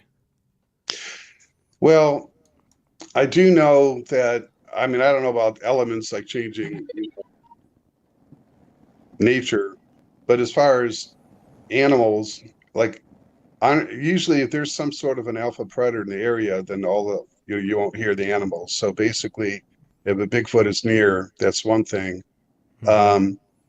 But I mean, I don't really know if they can like. The only thing I heard about that they can induce in people is I think it's called, oh shoot, not ultrasound. I wish I could think. Oh, Infrasound. infrasound. Um, yeah, I mean it's kind of like a lot of big animals like tigers when they roar, they can actually temporarily paralyze a person. So I think that Bigfoot has that ability, and as a That's self-defense interesting. mechanism. So I hear a lot of people talking about that.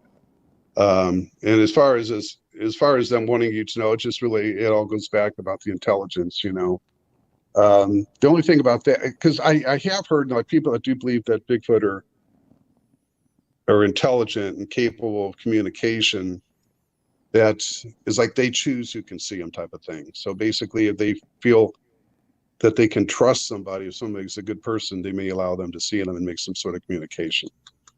But I think 9 times out of 10, Bigfoot do not want to attract attention themselves because their chances are they probably see people hunters in going around with these guns and seeing them just drop these deer, but they kind of may think it's some sort of magic ability that they can drop a deer, with these guns or whatever. So they're probably afraid of guns, and they probably don't want to draw attention because, okay, we have one person and we attack them or something, then more people will come. So I think they might be intelligent enough to be aware of that. That's why I think that it's so rare that they attack people. That's a good point.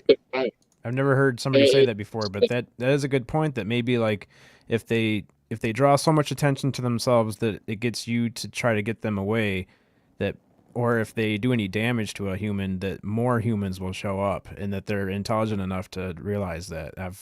That's the first time I've heard someone say that before, but it makes total sense. It's like self-preservation. Yeah, it's just, and that's the whole thing about one of the things that it's frustrating and interesting at the same time is that we don't know exactly what they are.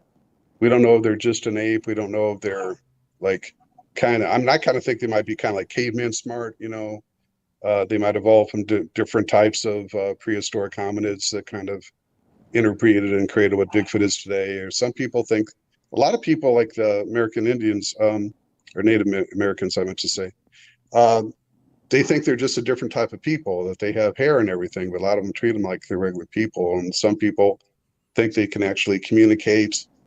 And then some people think they have that telepathy. So there's all these different variants of what they are, and you don't know what their intentions are.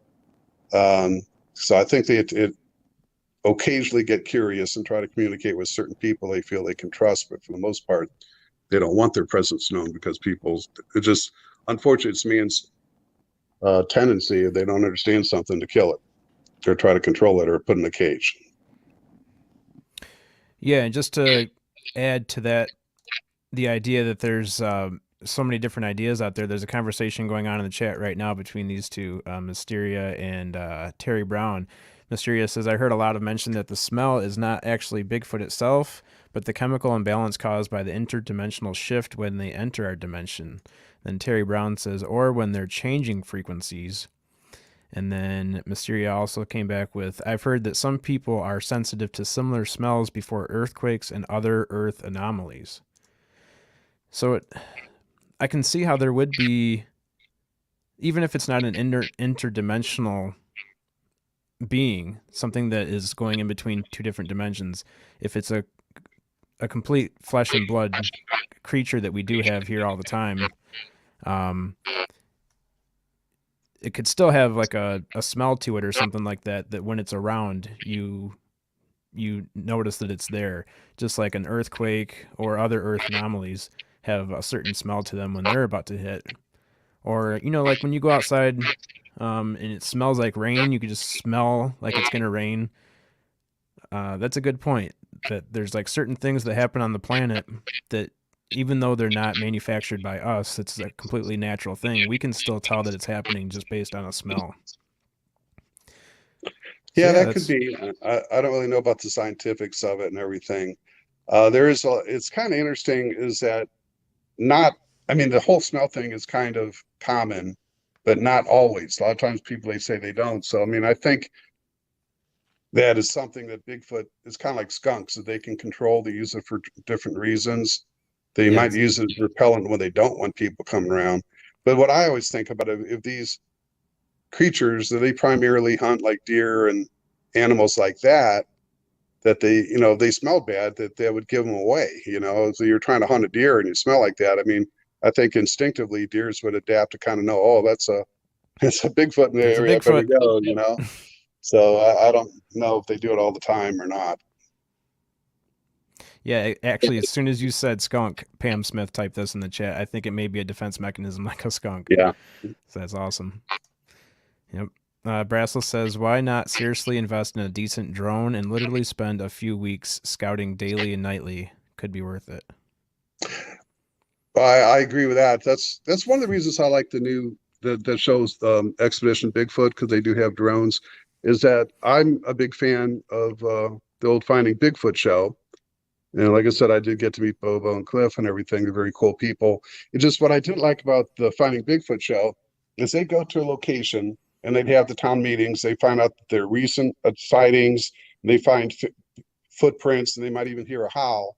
So they have reason to believe that there's still a Bigfoot in that area. And then 2-3 days later, they leave. Okay, we didn't find it this weekend. Let's go somewhere else. And I'm thinking, if I was pretty sure there's a Bigfoot in this area, I would just stay there.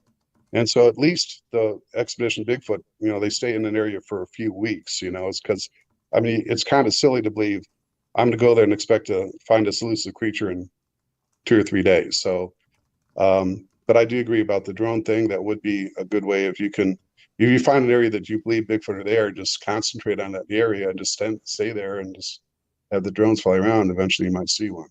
Mm-hmm. But it's not going to happen in a weekend. I mean, unless you're extremely lucky, but you know, but things take time, and most people don't take that time. Yeah, and going back to where we believe that they were here before we were, or even they kind of were introduced as we were being introduced.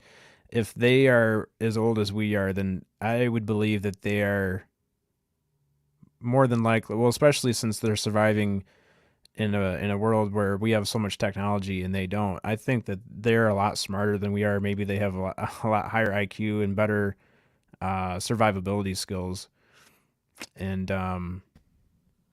yeah, I don't know if they would know that we were coming out into the woods with technology.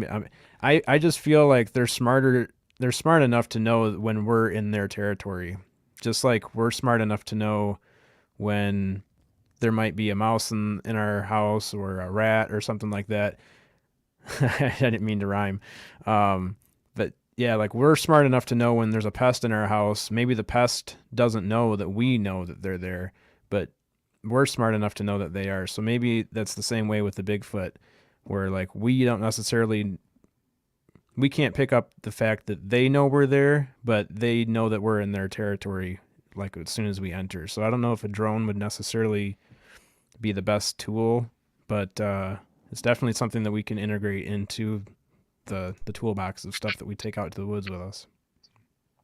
Yeah, I mean, I think drones would be a good idea. It's funny that I tend to agree the same thing, is that I think, I mean, as far as smart as us as or more, I'm not sure, but I think as far as instincts, that they are more apt, because I just believe, let's say you took, like, say 30 orangutans or 30 chimpanzees and you put them in a state park. Mm-hmm. I think that people would see them, you know, because I just don't think an animal of that intelligence would. I mean, they might go to desert areas most people don't go, but I think a lot of times, like, you know, you see bears, they probably would kind of come out looking for food and this, that, and not be quite so worried about people seeing them. And so that's the thing. I think Bigfoot are smart enough to know, kind of like the evil that man does, and know that they are an enemy, or you know, there could possibly, you know, something that could kill them or try to capture them. So I think there has to be a certain amount of intelligence to be aware of that and to try so hard to camouflage themselves. I mean, because I've heard stories that Bigfoot are so well at blending in.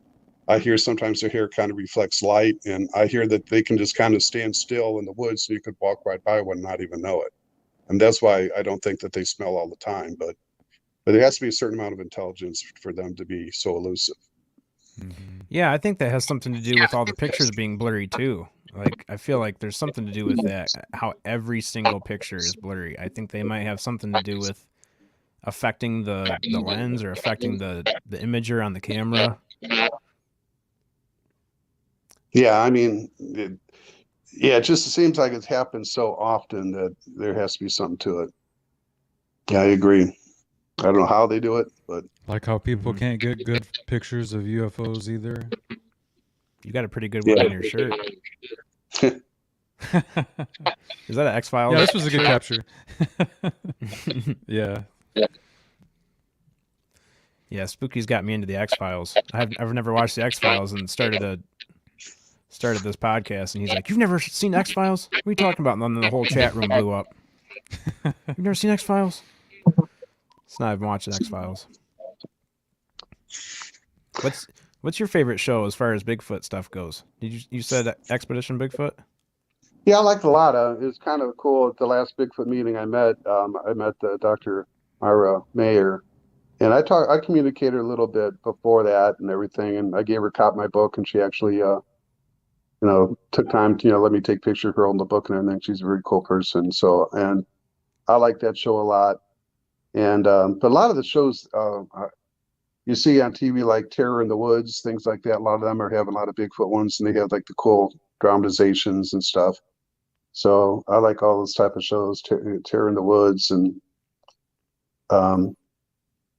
but it's just so funny that there's so few good Bigfoot movies out there because they have the horrible Bigfoot costumes, and they're all. The bad thing about Bigfoot movies is that, with the exception of Harry and the Hendersons, and also his Letters from the Big Man, which is pretty good, but they always have Bigfoot as killers all the time, And I think it may happen because just like anything with a bear, or alligator, or a shark, there's very rare that they attack people, but they do sometimes. So I'm not saying it never happens, but it's just. It's hard to make an exciting movie about Bigfoot if it's just this happy-go-lucky creature frolicking in the woods, So they got to have it rip your face off. So, yeah, can you imagine if they had like a movie where like there's like a Jaws, but it's a nice Jaws where it's like swimming with the dolphins, but you're swimming with Jaws. And the same thing with Bigfoot. It's like a nice Bigfoot that actually it's like a Winnie the Pooh type style character. Didn't they just have a cartoon animated movie about the Yeti, something like that? yeah. I feel like I remember. It was for well, kids. that's a funny thing. There's a lot of interest in Bigfoot because, like with Disney, they had one I think called Yeti. They had one called Son of Bigfoot. Actually, had a sequel about some guy that found out his father was a Bigfoot, but they had him looking real human looking. There's been several movies about Bigfoot type creatures that are made in like kid cartoons.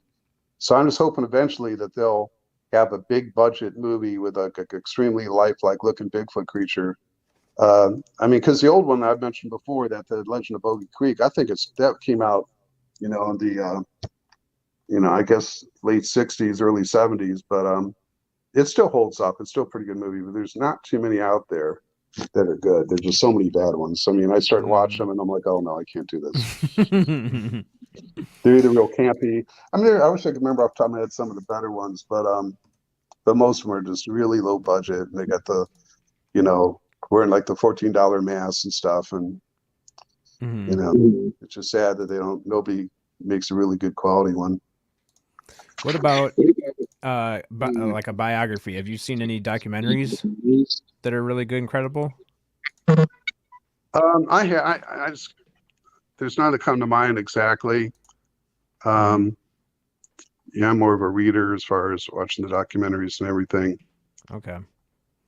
Yeah, as far as if somebody just wanted to find something that's a little bit more credible than your average YouTube video, can you think of any Bigfoot? I don't know if it would be like a documentary or something that somebody could go to, or not something to watch, but something that's like something editorial or a book or something that would be more of a biographical approach instead of like a storyline approach.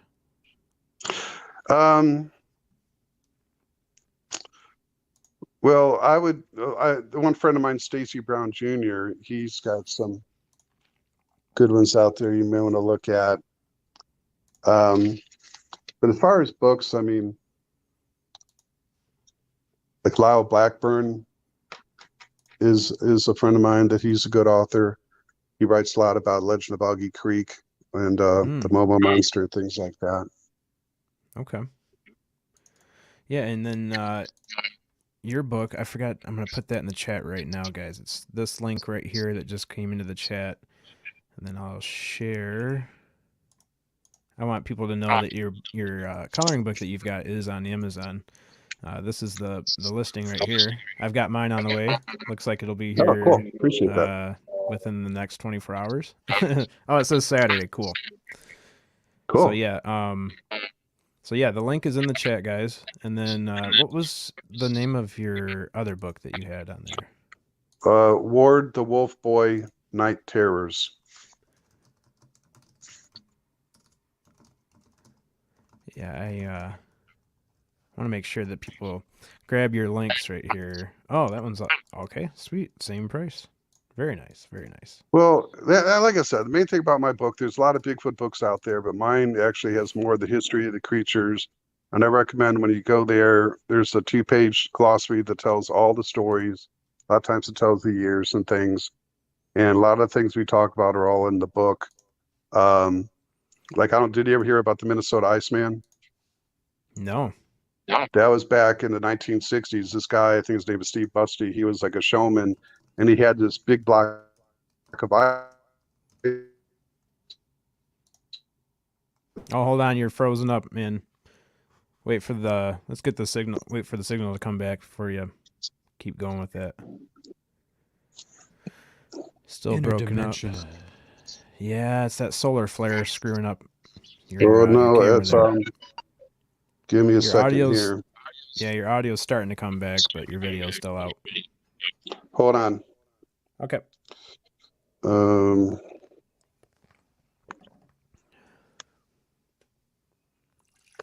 We just had to schedule this the day before or the day after a solar flare storm. Okay, hold on a moment. Oh, goodness. Mysterious says, Bigfoot jammed your signal. No. Give me a moment. You can hear me. Yep, we can hear you. Oh, gosh. Yeah, guys, make sure you check out his book on Amazon. He's got 2 books. This is one of them that he just came out with. It's a coloring book, if you're just now joining us. And some of the samples from the book is, here's a Bigfoot looking through the window. Oh, hey, John. Yeah, let me see if I can... Got the echo, don't we? Yep. Let me try. Oh, took himself out. But yeah, like I was saying, here's a he didn't get to this picture yet, but this is one in a cave. This is skunk ape style. Let's see if John's back. Hey, John. I had a phone call come in, and I was trying to get rid of it, and it threw me out. Oh, okay. Yeah, that's probably what was going on with the echo. We're good now. Okay. Yeah, I was talking about the Minnesota Iceman. This one guy had this Bigfoot in a block of ice or some creature like that, and he just took it to all these state fairs and shopping malls, and he did that for years. And he actually had 2 cryptozoologists study it for 3 days. They're convinced it was a real creature. And then that drew a lot of attention because apparently there's like a bullet hole in the eye, and there was some suspicion he was definitely murdered. And I guess there were people want to investigate it. The guy got scared, so he hid the body and he made a duplicate. And so he ended up dying, and no one ever knows what happened to the original, and if there was original. So, but it's possible some guy could just take this Bigfoot, and people paying 10 cents to see it back in the 60s. So that's one of the things I got in my book. But yeah, and then one of my favorite stories back in 1924, there's this prospector named Albert Ostman rather, and he was kidnapped, or he was camping in the middle of the woods, and a male Bigfoot grabbed him in his sleeping bag and carried him like 2 or 3 miles to his lair where there were several Bigfoot. He had a mate and several smaller Bigfoot, and he kept him for like 2 or 3 days. And he finally gave the adult Bigfoot or the alpha Bigfoot some chewing tobacco, and it made him sick, and he was able to escape. But it's one of the other stories in my book. But yeah, it's just, I mean, it's just, like I said, it's just, my book just has a history of all the Bigfoots from the early 1800s and the Abominable Snowman and everything. So it's just kind of, even if you're not into coloring, it's just a cool thing to have all these different references to different Bigfoot. Yeah, absolutely. The first book that you came out with, the Ward and the Wolf Boy, is that also a coloring book? No, it's just every chapter has a full page illustration that gives you an idea what it looks like, but it's not a coloring book. Okay. And that one looks like it came out in 2012? Yeah. 2012. Oh, that's awesome. Man, I just I have an appreciation for authors, because I don't know if I sat down to write a book, I don't know if I'd get past the first couple of pages. So to be an illustrator and a book author, that's awesome. Well, that's one of the things I say. I mean, not to brag or anything, but it's just everybody says, "Oh, I'd like to write a book and everything," and you really have no idea how. I mean, the whole creative process and getting it down and putting it, particularly like in my Word the Wolf Boy book, you're creating characters and things like that, and then that's just half the battle. It's just, I mean, just getting it out. I mean, it's very hard to find a publisher because most book companies, they don't take unsolicited material, and so most people do. Amazon is very cool. It's kind of a complicated procedure. Like I hire a guy to do it for me. So, and then I was trying to get out by Christmas, and they kept rejecting it, saying you had to change this, you had to change that. So there's just a lot of work that goes into it. So, so you really have to be dedicated to do it. Yeah, absolutely. Well, that's cool that you got two of them out. Do you have any plans for another one? Another book coming out? Yeah, I mean, well, the whole thing about it is, I had an advantage doing the coloring book because I was a caricature artist at Busch Gardens for so many years, and a lot of them are black and white. So I'm kind of good at line art and things like that. But I had some set books in my book because when I first started drawing it, I was just going to have some pictures of quite, and I had. We're kind of losing you right now for a second. Can you hear me now? Yep, much better. Okay. Well, I'm saying I had some set books and I was doing my Bigfoot coloring book, and because it took me a while to figure out, because you got to have the bold lines for people to draw in. So I kind of had to change my style a little bit, and then I had a big tablet of the original art that I was taken to go to a print shop to get copies made. I left it in the car for like 45 minutes. I went to the doctor, and all of a sudden in the Florida heat, the heat melted the ink and it destroyed it. So I had to start all over again. And then I just started getting picky. Most of the drawings I have in my book were redrawn like 2 or 3 times. So it took me a while for me to get it the way I wanted it. So there's a lot of work into it. But are we about out of time? Yeah, man, I just wanted to real quick ask you if you had anything else you wanted to plug besides the 2 books, and any upcoming projects or shows that you're going to be on, or book signings or anything like that. Welcome to. Well, just at Southwest Florida Skunk Ape Convention is on June 4th in Punta Gorda. But let me do this. Let me just kind of show some pictures of my book real quick. I got the originals here. Can I do that? Absolutely, yeah. I just want to speak. Okay. Well, let's see. Can you see that? Yes. Yeah. All right. Well, that's a couple of juveniles. This is like the Gigantopithecus that has like a caveman. So like I said, this is the one that just came out. The one I just ordered. Yeah. Okay, sweet.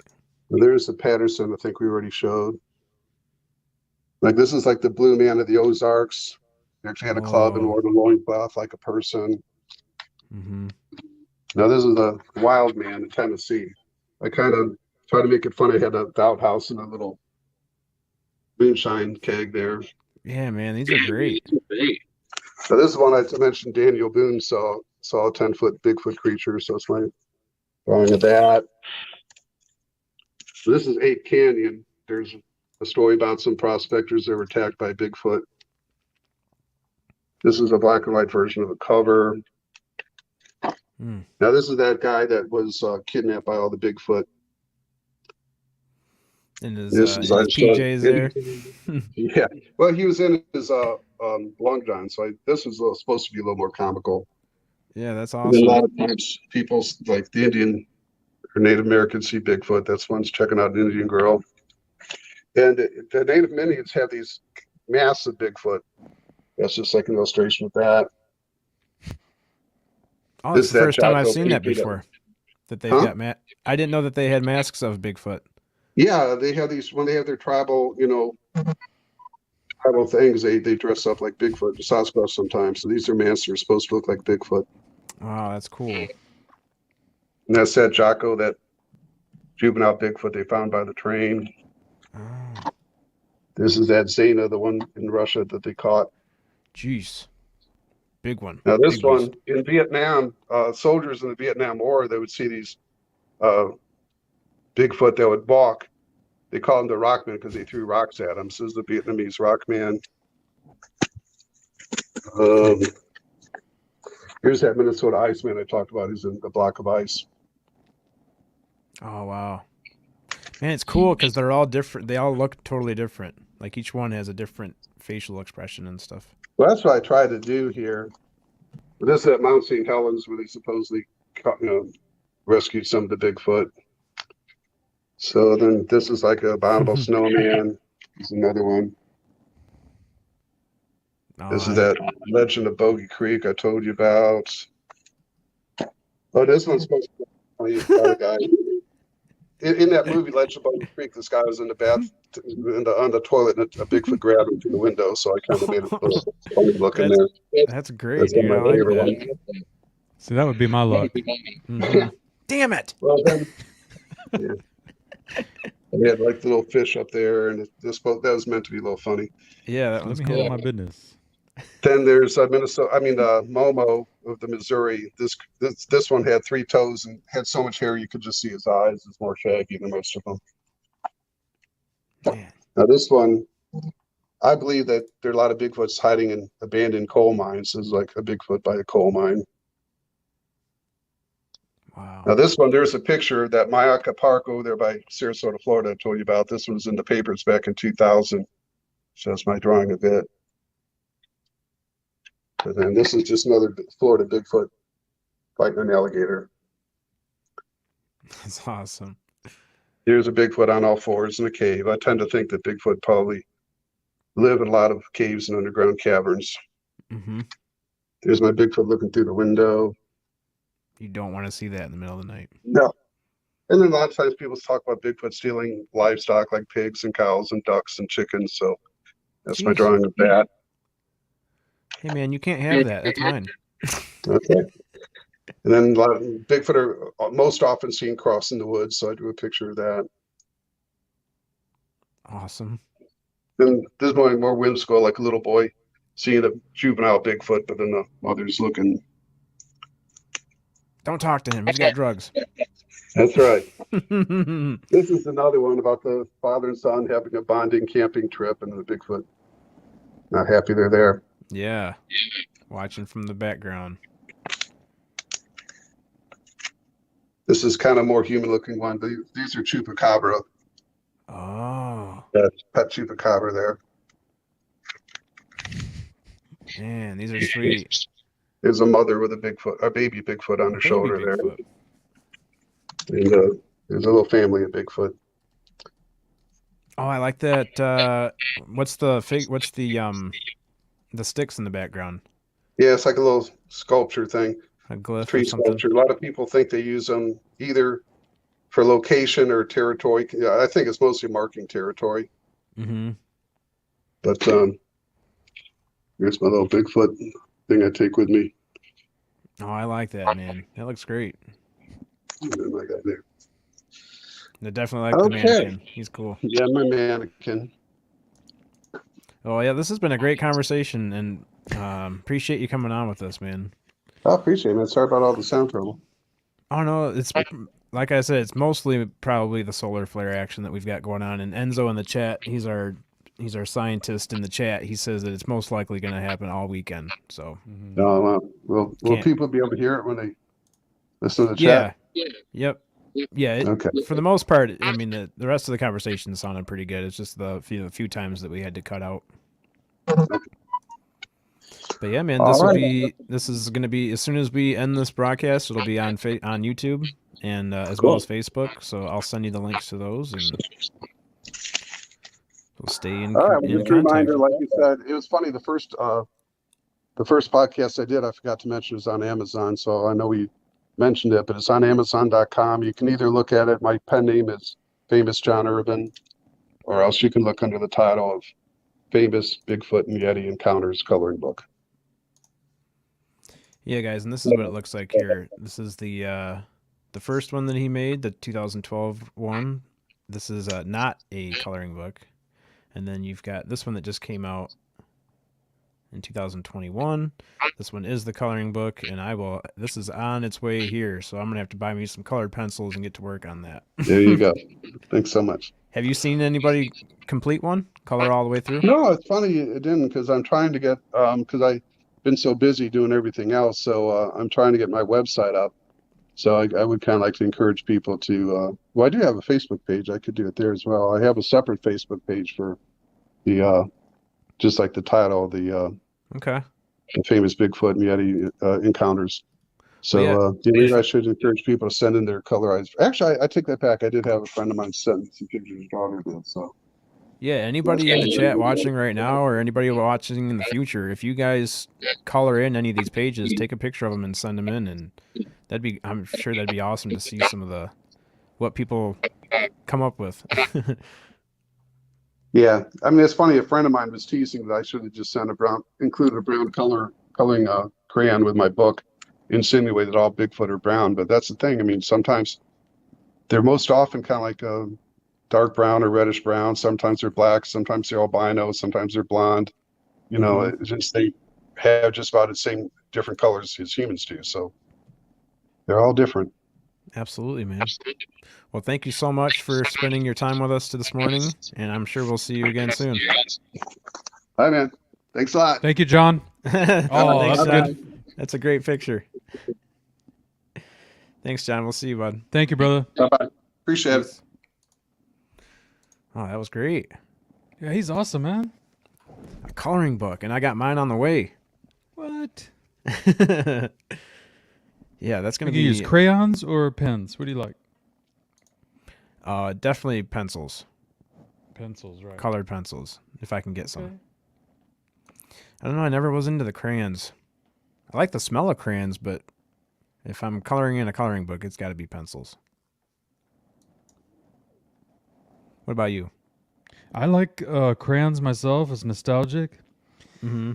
I got some of those adult coloring books from my grandparents as they were getting older. The doctor said that it'd be good for their memory and for their mind exercises. Mm-hmm. So they've been doing those. Yeah, but not the Bigfoot one. Not yet. Got to get that. Yeah. Yeah, it kind of helps with anxiety and just with whatever's going on. If you want to take your mind off something, definitely get yourself a adult coloring book. All right, Jamie will not shut up about Jerry, so let's just get Jerry out of the way here. God, it's been like 2 or 3 shows now that she's wanted to see Jerry. Yeah, this is one of my favorites. This is a comfy hoodie. God bless America. All right, I know everyone's going to hate this except for Jamie, but this is for Jamie. Jerry.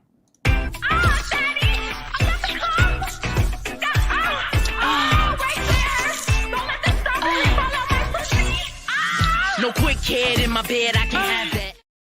There you go, Jamie. The return of Jerry. I'm hitting delete right now. Delete Back video. from the dead.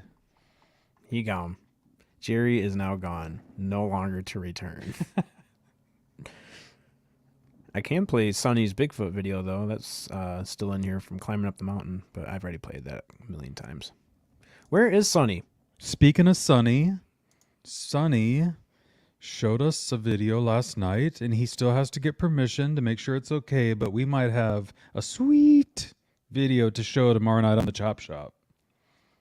I don't think I know what you're talking about. Oh, You that don't? No. video.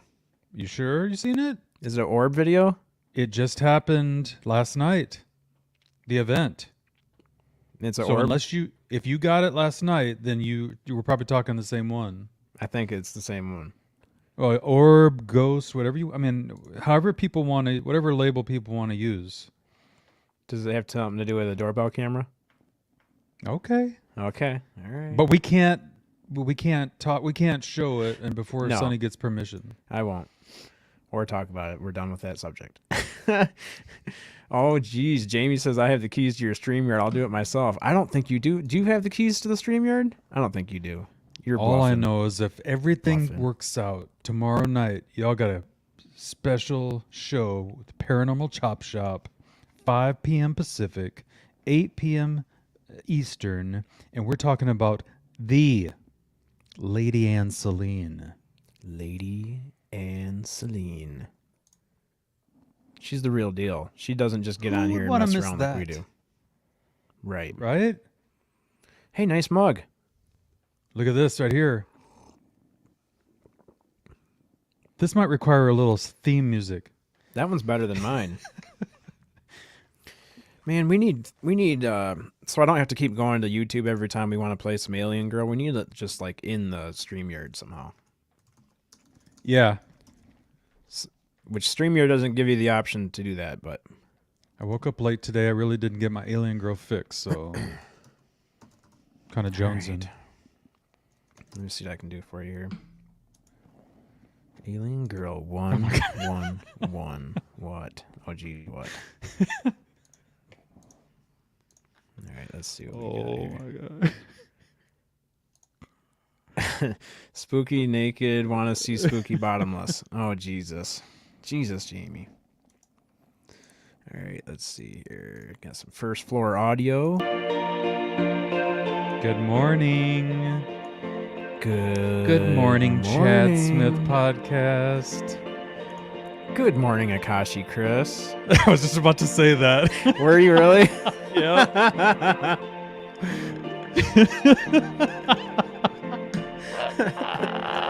Good morning, Terry Brown. I can tell by your laugh that you're being serious. Good morning, Justin A.D. Maynard.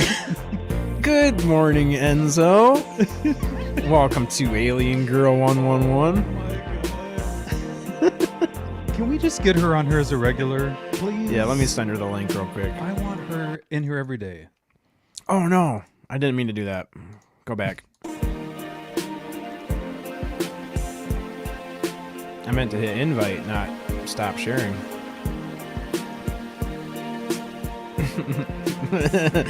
Thank God Lee's in here. I feel like I play his music more than he does. Lee, I just love your music, man. We need a Chad Smith theme song. Oh, We need to collaborate. We need to collaborate.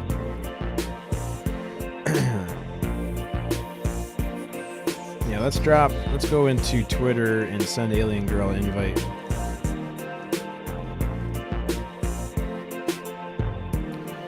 Jamie, what are you doing? Working? How did you trick my Discord? Let me see what you did to my Discord here. Always a mystery.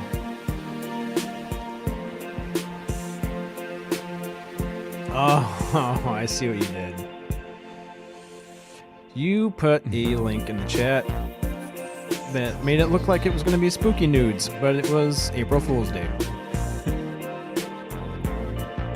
Oh, Bree's home? Okay. I feel like we've been missing the girls lately. Where has everybody been? I don't know. This has been a quiet week. It has been a quiet week. Cassie kind of mentioned that to me too. She's like, what's up with you? Are you okay? I'm like, yeah, I'm just staying away from my phone this week. As you know, not as much as I have been on my phone. And I've been burning through some X-Files. I'm almost up to season 3. Did you see the one about the that was kind of like similar to like Loch Ness Monster? Nope, not yet. That might be season 3. The one I just saw was on season 2. I just saw the volcano one where the dude was like a volcano dude that lives in the bottom of a volcano or something. Ooh, yeah. That one was okay. And then after that one, it was... God, I can't remember. Might have to go on here and see what's... I agree with you on that, Terry Brown. She is definitely hotter than us. Who's hotter? Amy. Oh, yeah. Well, that's... Oh, we got to highlight that right there because we want the girls. Tomorrow is April Fool's. Where's that? Tomorrow, I'm just going to not be on the internet. Damn it. April Where'd it Fool's go? Day, I'm Oh, here. definitely going to get... Oh, shit. Ladies and gentlemen, please put your hands together for Alien Girl 111. Oh, no. That'd be cool if she was here, though. Tomorrow at 3 p.m. Pacific. That one time I was abducted by aliens. April Fool's Day stream. What time?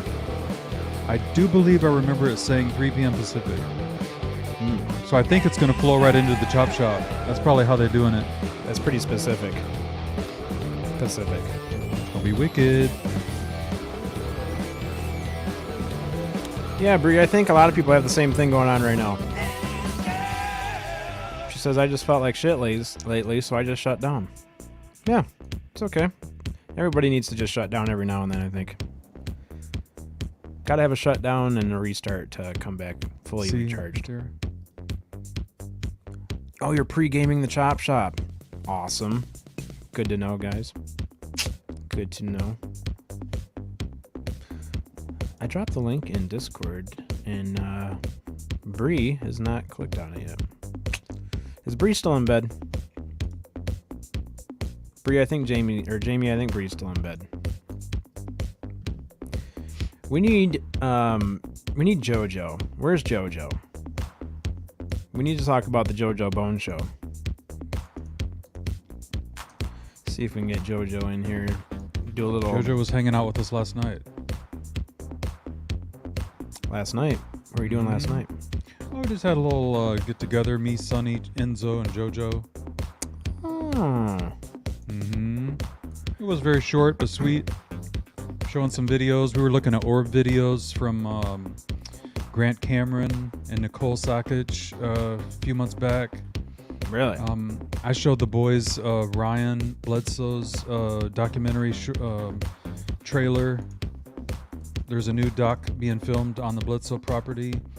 There is? I wished I could remember her name, darn it. I'm sorry, but yeah, it's posted on Ryan's Twitter. Oh boy.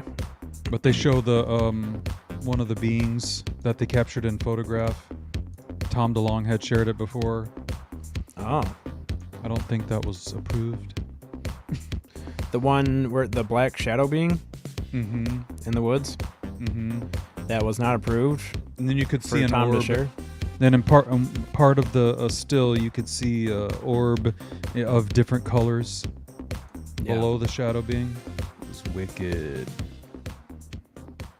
Yeah, that picture is very crazy because it's clear. Like it's very clearly a shadow.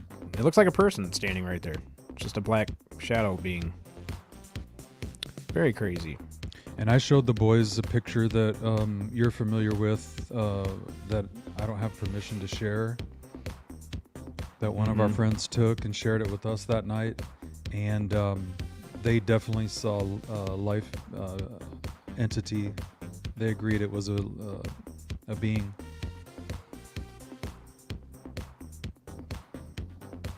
So there was a lot of wicked stuff being shared last night. I forget we're live sometimes. I'm just sitting here jamming. Let's see. Let me look through the overlays and see if there's anything else we can pull up while we're in here. Oh my god, geez. Holy. Now that's a being.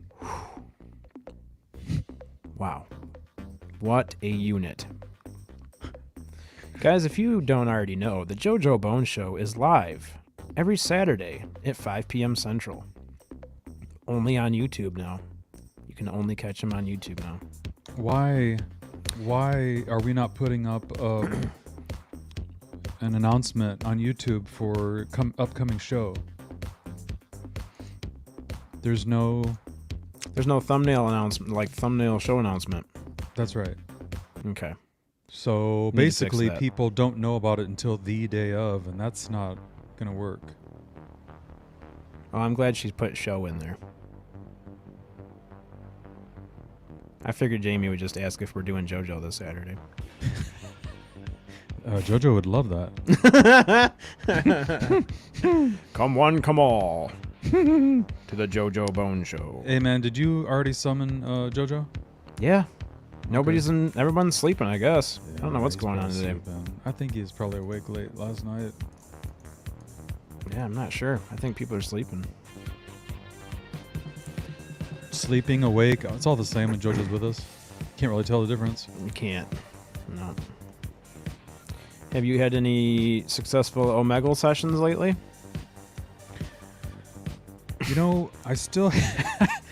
I think maybe I might have been banned. What?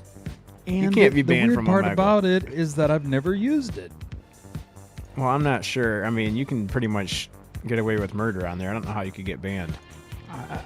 I think it has something to do with the settings on my camera and my computer. Okay. Yeah, I think your camera is out. It's like defaulted to the wrong thing. And how do you change that? Because I tried it through the Chrome preferences setting, and it did not work. It did. I can't find where that damn app is that I downloaded one time. It's that one that Andy says that he uses. Mm-hmm. Is it called View or Split View or something like that? I can't remember the name of it. Or VCam or something. Amy's music's gonna stop, but if you go up here to, you can see my screen now. You're gonna tell me to click on that little lock, This little camera right here. and then go to camera. Yeah, you've already done all that. Oh wait. Because this one over here is different. This lock is Show me that different again. over here. Point to it again. Right here. Oh, that camera. Oh, camera. Which I can't change this while I'm using it, so I can't either. It doesn't allow me to change it. But I'm gonna try that next time. this page may need to be reloaded before the new setting takes effect. Oh yeah. Yeah, so that might help you out. I know I tried to do Omegle one night with everybody, but I couldn't get it to work. Oh, look at Jamie says it's your IP address. Reset your internet and it will change your IP address. Ooh. I'm gonna try it next time. I wanted to do Omegle. The Pornhub tab's not even up, Jamie. Don't get me excited like that. I just don't want to run into any little kids. That's the only thing that scares me. Yeah. Dude, Enzo, totally agree, man. StreamYard's way better in dark mode. Oh, since he showed us that. Yeah, look at Enzo's my it's hero, awesome. man. It truly is the more you know. Everything in my life is in dark mode. Even in my truck, Right. the screen in my truck, touchscreen in my truck is set to dark all the time. Yep. Thank you, Enzo. Thank you, sir. Oh, but Chad, have you tried any of the other dark mode settings that they have? It's not just... Which one do you use? Yeah, there's like a couple... there's like 7 or 8 or so different modes of dark. Dude, I don't even know how to get back in. Oh, right here. I didn't know there was different modes. Right? I'm pretty sure we... It Oh, wasn't you can just one change your- choice. Yeah, there's sepia. Mm-hmm. Oh, I see. You can change your grayscale if you want. Jamie, once you go dark... Once you go dark, you never go back. That's right. You know. Terry Brown just puts... Oh, because they were typing in it. Only one Pornhub tab open? Amateur. Gotta have one for each category. What's Pornhub? I've never heard of that one. I think it's like Google or something.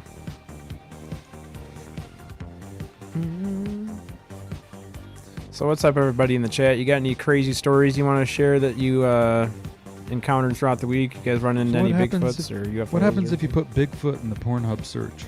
Oh, Jesus. I don't know. We'd have to ask Sonny.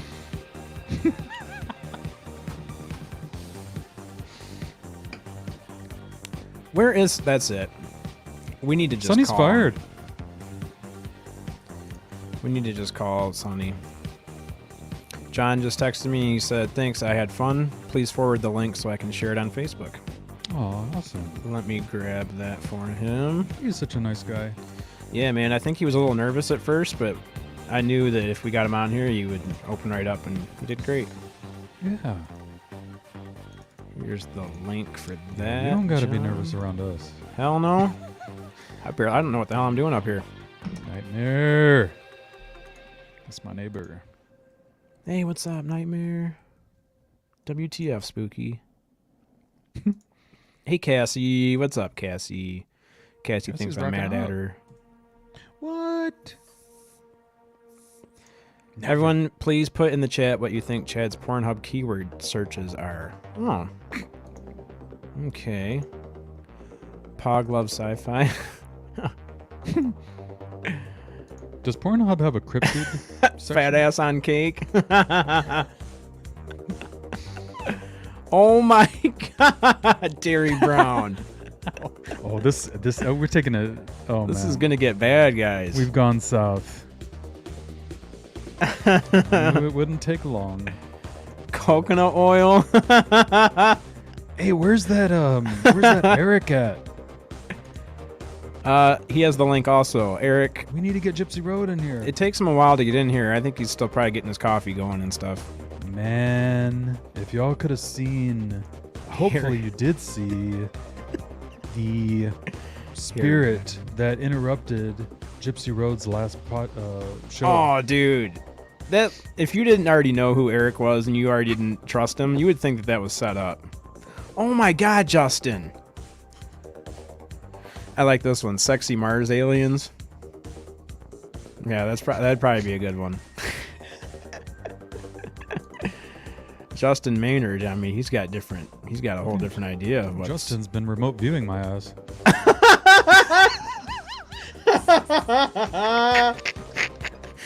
Justin, you've been in Spooky's head. Good Lord. Dear God. Thought I was alone. Naked alien babes. That'd be a good one. Pearl necklaces. Right, Justin? Oh boy. Justin said, sorry, that's me. It's okay, man. It's alright. Twerking Grays. That'd be a good one. Hell yeah. John Urban is a legend. Yep. Oh yeah, Connor. Thank you, man, for getting us with him. That guy's awesome. Yeah, thanks, Connor. I wasn't sure if that was you or Cassie or both of you guys, but now I know it was both of you guys, so thank you so much. Thank you to both of you guys. Connor, you gonna be on a show today? I know you're at work, but you do shows even when you're working, so... Are you gonna be on with Eric? And if you are, where is Eric? I sent him the link. Oh no! I'm sorry, Bree. She fried the Chromebook. I spit my coffee out and now my Chromebook is spazzing. If this is just a thing to try to get us to buy you a Chromebook, I mean, it's probably going to work. You're probably going to guilt me into it. Whoa, Cassie. Jesus, Cassie. I'm scared for the internet when she gets a good internet connection. Well, she's got her own channel. She can do that X-rated stuff over there. She might break the net. Jeez, Cassie. Good Lord. Yeah, Enzo says, yet? That's my question. That means it's coming. Cassie's going to have her own OnlyFans. Join my OnlyFans. Murders and titty pictures. Hey man, do you know if UFO Garage is tonight? Are they doing a show? I haven't seen any advertisement. I haven't seen anything for tonight, and I didn't see anything for Tuesday, so I don't know what's going on. There wasn't anything Tuesday for sure, but They were gonna do something about aren't they gonna get like tattoos or something? They have a scheduled show for tomorrow at 9:30, but that's it. Oh, tomorrow's their 100th episode, so maybe they're just holding off for that. I think that might be what's happening. Is they're doing remember they did that on Facebook? He posted AMA. Yeah, what's AMA? People can ask them anything. Ask me anything. Oh, ask me anything. And they can they put up forms that you could send them questions, and they'll answer any question, no matter what the subject is. While they're getting tattoos. Now, I think that's the way I understand it, but I haven't talked to them about it or heard any more. Their description for tomorrow's show says, we're celebrating 100 episodes of the UFO Garage podcast with Joe and Ben. Ask us anything while we get tattoos. We started the podcast in the summer of 2019, and it has been one heck of a ride. Thank you all for supporting the show and being along for the ride. Link to the question form is right here. Oh, sweet. I feel like we need more clarification so we can help people understand better. Well, let me show you the screen. Should we send out a message to Ben? Yeah. He might want to promote that. When you guys click on the question form, this is what pops up. Looks like you just type in your email address and your question that you want to ask them. And by the sounds of it, they're going to be getting tattoos and answering questions. So that's pretty sweet. But yeah, let me send the link to Ben and see if he can come on with this. Eric, man, come on in. Hey, Eric, how's it going, man? You've got the link, I believe, in your email. We need to talk about that green screen situation. Yeah, dude. We need the exclusive interview with your green screen situation.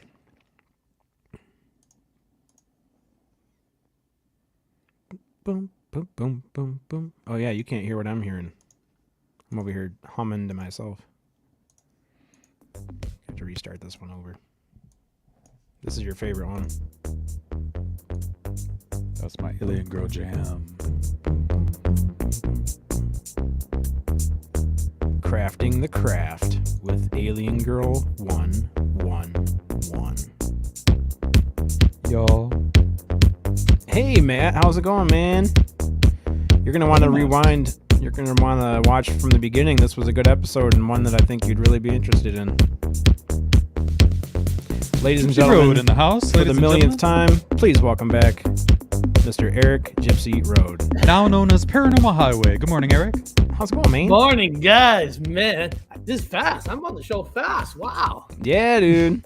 That's because we got to hear the inside exclusive interview. Man, I got to tell you guys dirt. something. That you don't understand how excited I am for that, because I'm the guy that if there's a haunted house, you bring me along because nothing happens. Some reason. Me too. Ghost doesn't happen. No voices, never, nothing.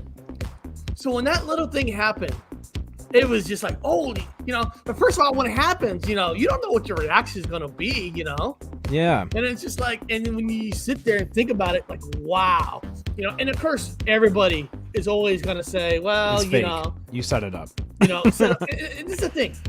Well, you set up to fall down. Okay. Now, if I did that, and when I did that paranormal segment in the show, that was an hour into the show. I mean, I would have to somehow plan it so perfectly to fall down when I asked the question, can you make something move? Yeah. It was just so cool because, guys, I heard the noise and I was literally tripping out because I was literally watching it unravel. Yeah, and like if I was to set that up, the way I would do it is with like some fishing line or something, and it would never go right the first time. Like No. It would never look that way. Even if I had my foot on the floor and I was like trying to drag the green screen down, it would never look the way it looked. We might be doing an injustice here not to show everybody what we're talking about. I don't know. Yeah, would you mind if we showed that, or do you want to? Yeah, no, you can. I made a minute video of it on my channel. If it's, I shortened it just to that. Perfect, man. And you really don't mind if I show it on here? You can show it. Let it roll. Let's see here, Gypsy Road. I can't. If I search Paranormal Highway, it doesn't show up. I have to still type in Gypsy Road. I know. Doesn't that suck? I know. Yep. I missed that part. You're almost at 15,000. You know, it's. All right, right here, a minute 32. Yeah. Yeah. All right, guys. 50,000. My man should have like 150,000. I know, dude. Right? That is one of the best shows on YouTube. I had it on the Damn big screen straight. last night. I had that thing on 86 inches of Samsung Beauty. If Spooky puts your stuff on 86 inches, you know it's good. And I That's am a- getting a new That's a camera big coming in. Eric. That's a big Eric. Yeah. All right, guys. Exclusively on the Chad Smith podcast. Here's Gypsy Road. I added music too. Is there anybody here with me? I love this. This is awesome. You gotta have fun with it, right? Yeah, I love the music too. I command you I command you. to answer me. Somebody in the Is chat there box anybody commanded. here with me?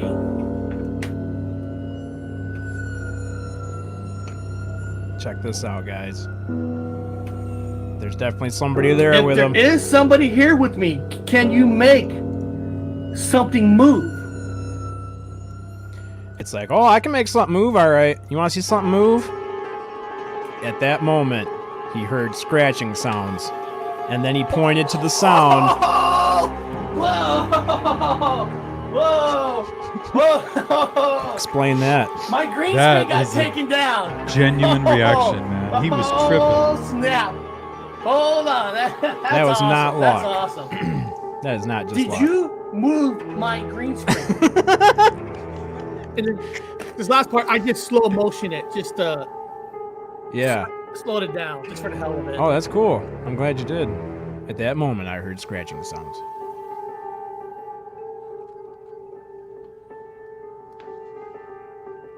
Yeah, I like the slow motion because it just adds credibility to it. Now, guys, I cut it out right there because I realized when I stand up, you can see my butt crack. Yeah. A little bit of Baby plumber's got crack. back. Baby got back. Doing the butt. And down. I sound like a monster Oh, right here. yeah, man. But dude, nothing ever happens to me. Nothing. So for me, dude, it just energizes me because you Chad, you just said it yourself that you want things to happen. Listen, I went on 3 different places where Ghost Adventure supposedly went on. The Queen Mary, 2 other places they went to. Nothing, no sounds, no anything. On my channel, I did some EVPs at a graveyard because my wife's grandma owns a house that actually has a graveyard on her house. Mm-hmm. And That's cool. voices, I never get anything. It's just I don't know why. Like am I kryptonite? So when something happens like that, you're just like, wow. And it, like you said, it happened live. So it was a live show.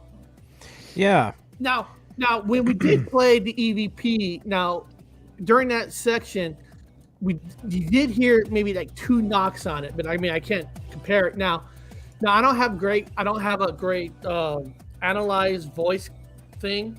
I'm not an IT expert on that part. So my friend Hobbs, Thank you, Terry. my friend Hobbs is he's a bass player up in the UK, and I actually sent him the EVP because he's got the whole studio equipment. So he's actually analyzing it because I also have hearing issues. I don't know if you guys knew that. I have hearing issues. So I don't have low sound. I can't hear like very low sound. So I'm having somebody else maybe catch something. Maybe there is a message in there that I just can't hear. Sorry, John's confused. I sent him the link, and he said, it says my name on the video you sent me, but now you're interviewing some guy named Eric Gypsy Road. Let me let him know that. I'm going to let him know that we're still online. Fucking Justin. Some guy. Yeah. It just, man, I tell you, some things like that just re-energize. Like, finally, something. Finally, thank you. Eric, do you know the history of your property and your home? Like, what type of things might have happened. People that's a good passing. one. Or, Okay, I should do some research. When we bought this home, we bought it as a short sale. The people couldn't pay for it. They all left. So it was like it's a house that we had to do a lot of repairs to because it was a short sale. We got it during that housing boom when the housing market crashed. So we actually got this house at a good price. And what's beautiful today is the house value. I'll just say the house costed. Now Seattle's. I don't know where you guys live, what the house's prices. You're in California. House's price is outrageous. And when I got this house, I got it for like $180 on a short sale. Today it's worth $550. Holy smokes! I got it during that housing boom, and we moved back to the Seattle area. And the thing is, it's cheap.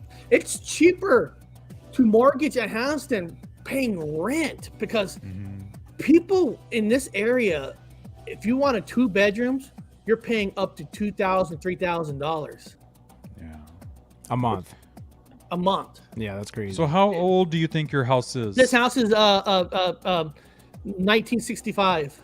Ooh, so there's a lot of history there. Yeah, it's a 2-story house, and you're right. I should do some fun and do some research on find out. You probably had at least 2 generations, or at least a couple families that might have lived there.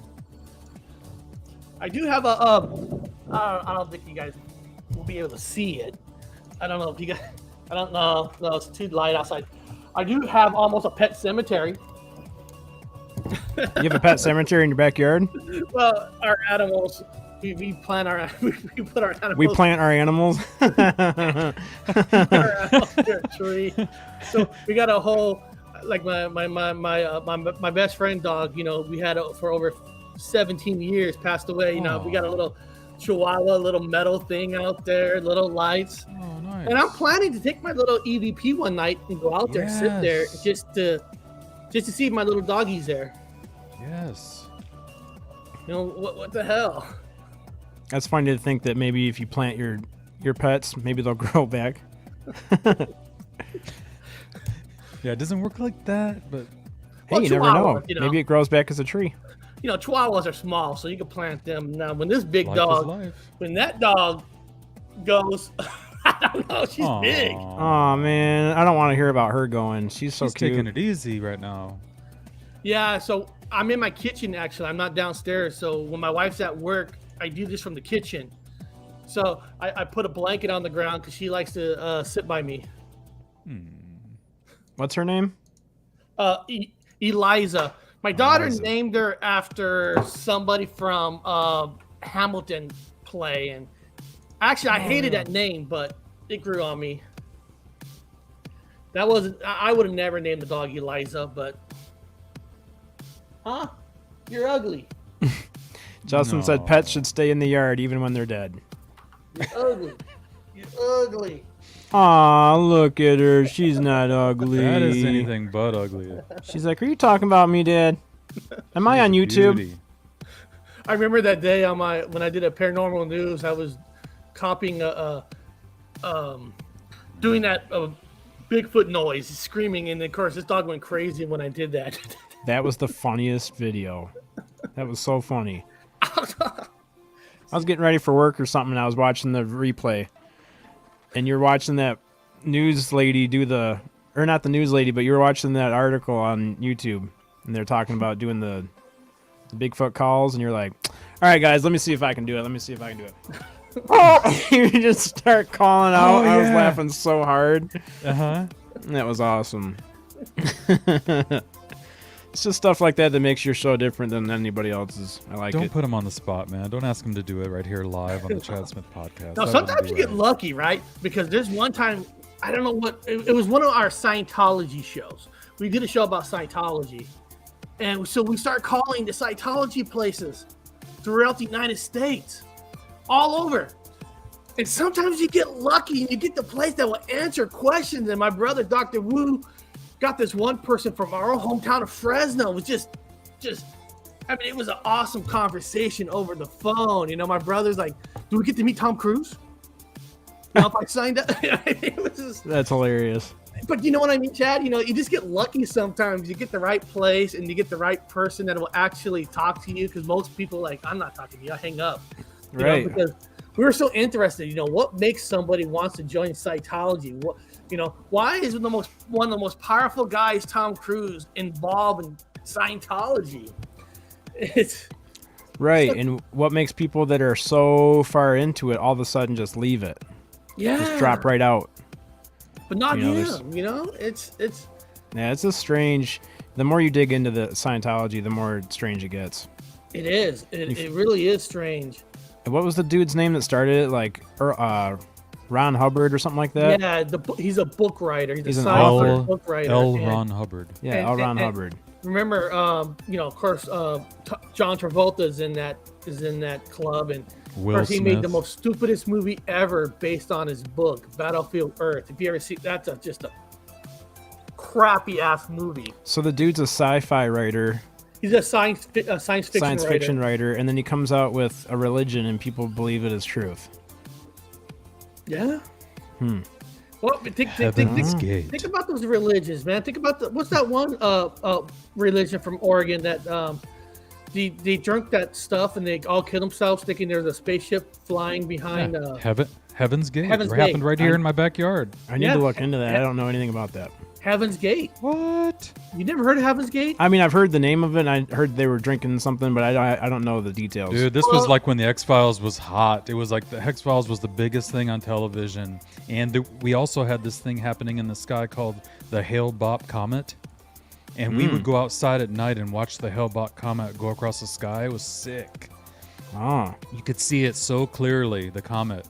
So this cult that lived right here in Rancho Santa Fe, a very upscale neighborhood where I live, and they rented this massive compound mansion yeah. in Rancho Santa Fe, and they all lived there, and they were planning to leave on the Hale-Bopp Comet to go back to space.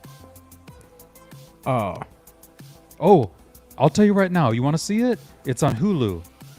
On Hulu ABC, they just put out a documentary on the whole situation. Yeah. oh, cool. It's crazy. it out. To get on this ship, you got to Definitely. kill yourself. I mean, To get on the ship, you have to kill yourself. yes, to join I'm out. them, you Yeah, gotta. I'm out. To ascend to the next level, Yes. you have to be gone. Dude, there's so many weird cults that's happened out through history. I mean, the state of Oregon had that Rajani folk group where a religious took over a whole county, Wasco County in Oregon, and from 81 to 88, and they were murdering people who don't want to be in this cult. They're taking over towns. I mean, it happens. It's all around. There's so many stories of these cults. Drawn into cults because it's why the same does old thing. We've what about lost that- spirituality, so What people are about that looking one for actress, anything. Spooky? Who was that one actress who were recruiting girls to join this sex cult? Oh, jeez. It was a Jamie pretty and big Bree? actress. It was a pretty big actress. I can't remember the name, and she was recruiting all the girls and people to join this sex cult. And it's just like people, you know, big and power are in these cults or are in these things. It's just amazing what makes you, what makes you do it. Whoa, Ryan people- Parsons. That's an old friend of mine. What's up, dude? What's up, I Ryan? haven't talked to you in a few years. How's it going, man? The girl from Smallville. Yes, Nightmare. It was the girl from Smallville. She's in that cult. And she was recruiting people. And it's just like, wow. The girl from Smallville? That TV show, Superman show, Smallville. Okay. And she was recruiting people to join this like sex cult. And it just, you just don't know, man. It's I just don't mean so to sound weird. crass, but is a sex cult, is that a bad thing? Well, it's mean, a bad thing for older people when they're trying to get underage people. So Oh, So okay. they were Yeah, they that's- were going no, all no, no, over no, the no, place. no. It wasn't just like over 18 only. Nope. You Yeah, know? when it starts getting into like human Yeah. trafficking and underage stuff, Yeah. Forget it's about like, it. What the hell? Yeah, beyond that, an orgy party over 18, that's fine. You know? JoJo's confused. Hold on. You see, I don't like sex orgy cults because good-looking guys like us don't never get invited. Only girls get invited. Yeah, I've never been invited to that. Is that something? Somebody says I left the cult of Juvenile Witness. Yeah. Thin Lizzy. Actually, Thin Lizzy, you know, my wife as a kid, she grew up in that religion because her father joined the religion because, well, he had 6 kids. I mean, I fucking joined a religion that don't have to appreciate Christmas when you have 6 kids because that's expensive. But she got out of that religion right away. She never wanted to be in it. But, you know, parents, you know, people follow parents. It's, and all that. Now, her mom, they're not in that religion no more. But those religions, I mean, it's. And what's that religion always comes by your door, knocks on your door? Oh, they try to get you to sign up? Yeah. The Mormons. Jehovah's Witness? Yeah, them too. Yeah. You know, you got to give those people credit because when we were kids, right? My brother, Dr. Wu, we were living in Fresno, Kerman. We saw them coming to our door. So everybody got their, like, black robes, like the devil stuff. And they were floating in the background while they're talking to them. And like, oh, no, we worship the devil. You know, we're just lying. And these people, they still come back. They still like, we want to save your soul. You got to give them credit, man. They don't give up. They keep coming back. Yeah. I mean, that's how they get you to sign up. They down for the cause. Gotta stay persistent. Dude, it came one time, my son, he's 23 now, but he's kind of shy. So when somebody's talking to him, he won't stop them. And he was talking to them. They try to recruit him, blah, blah, blah. And the one time they came back, I lied. I said, oh, he's off in a foreign country. He won't be back in 2 months. And 2 months later, they come right back. They come back. They really try to recruit you. Good morning, Bree. Good morning, guys. So, Bree, you look how very are you? nice today, Bree. Bree, do you ever see that picture of the coconut oil? No. I went and bought coconut oil. Oh, sexy. Geez. Just for your show. Just for your nice. Yeah. I know Jimmy that. wants to get you back on too. Yeah. We were talking Eric about was saving that just for when one of them showed up. Right here. I got it right here. Oh my god. Look how big that jug is. Organic virgin That's a coconut oil. whole lot of coconut oil. That's awesome. Wow. Oh, you guys are live? Yes, we're live. This is actually good for cooking. I thought that this was like an after show. No, you are live on Don't YouTube. you love it when people do that to you? Now, You're beyond like, that, no, "Stop." this is actually great for cooking. My son. I was trying to be MIA until tomorrow. Ben, Oh my what's up? God, Come on you in here, Ben. guys. We got to talk about tomorrow, man. Oh man, that is so funny. Fucking Ben, figures. before you go, man, You we can actually gotta know about you can tomorrow. put that in coffee. My son puts it in coffee. BRB. It helps your food from burning. Yeah. That's hilarious. You lost Cookie. You must scare them off with that coconut oil. Oh Then my Lizzie god. says they've got THC infused coconut oil lube here in Hey, Colorado. I was walking around Costco and I saw that coconut oil and I was thinking of the butt girls. Oh man. Oh my God. butt girls, butt stuff. And like, I The gotta butt get this. girls. Ben's got I that found- same tub of lube, man. Same one. That's pretty big. Hopefully you got a deal I on wasn't that. expecting Well, that. it's Costco. Everything's bulk, and all that. Mhm. But like I said, you can use it for coffee. You can use it for food. A lot of things. There's good purpose for it. It's not. I just- should buy some. It's not just fun and games. I have different oils haven't had it for in a different while. things. You know, like if you do like steak potatoes, I like to cook. I use peanut oil because peanut oil gives you that beautiful burnt High crisp burn flavor. too. Yeah, it's the highest burning. Now, like avocado oil is fantastic where you want to burn on a higher temperature and not burn your food. Avocado oil is perfect for that. Nice. Huh. I have had coconut oil for Rice Krispie treats though. It was pretty good. Yeah, it's higher quality oil. Well, damn, I'm learning about my oils today. Yeah, I did make a CBD oil too with coconut oil a long time ago. What's up, Connor? Surviving work. Good to see you. Yeah, he's gonna be. I have my paranormal news at noon today, so he can be on it. Oh, okay. Why weren't you gonna do it? You wanted to stay off YouTube? Yeah. Yeah, we're live for another 20 minutes. Oh man, I was gonna wait until tomorrow. Well, See, you got some good cooks right there. Peanut oil and sesame oil, awesome for flavor. Yes, stick potatoes, peanut oil is perfect. Sesame oil. we're learning all about different oils today. Very nice. Ooh yeah. I should get some more coconut oil though, because I like after shower oils. Like usually, instead of drying off, I'll just put like a bunch of body oil on while it's like fresh out of the shower, you know, and just let it soak. You know what, Brie? I don't like oils on my skin like as I shower. But that's why it's nice if you do it right when you're done with the shower, because you're wet. It's not like you're dry and you're putting on all the oil. It's like you put it on when you're wet, and then it doesn't leave a weird residue. Maybe Pornhub search keyword. Hey, we have somebody backstage that I think you guys will appreciate. Please welcome to the Chad Smith podcast for the millionth time. Definitely not the last. JoJo Bone. Hey. JoJo, look at that hat. Wow. What is that all Bling. about? Superstar.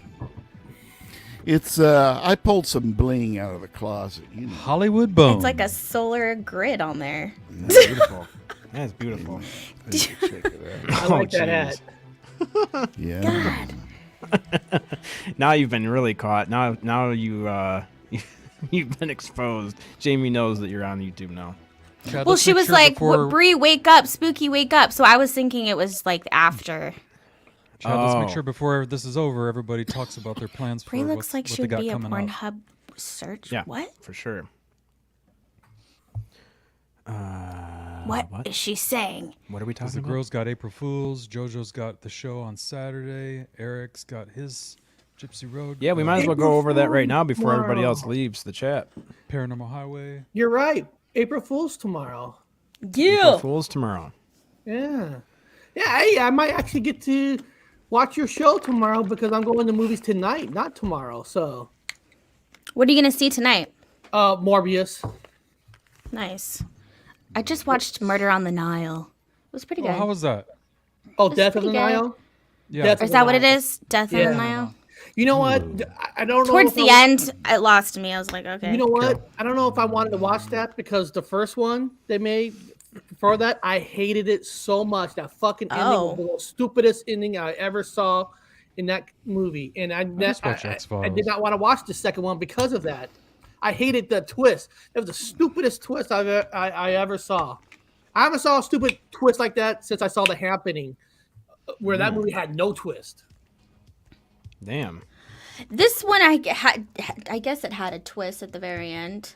Chad, don't watch the first one because Chad, listen, when you watch these murder mysteries, you're watching it, you want to figure out who murdered the person, Yeah. right? That's why you watch it. And then when you watch this first one where they made it where everybody's the murderer, I thought that was the most stupidest thing ever because you're trying to guess one person and they made everybody part of the murder. And I'm like, this is dumb.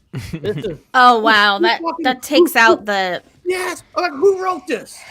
Actually, you're technically almost right for this new one. I don't want to give spoiler alerts, but yeah, spoilers. But it is kind of like that, where there isn't just one. Well, Yeah, I that don't mind sucks. A team up, but when you make everybody, that's just so dumb.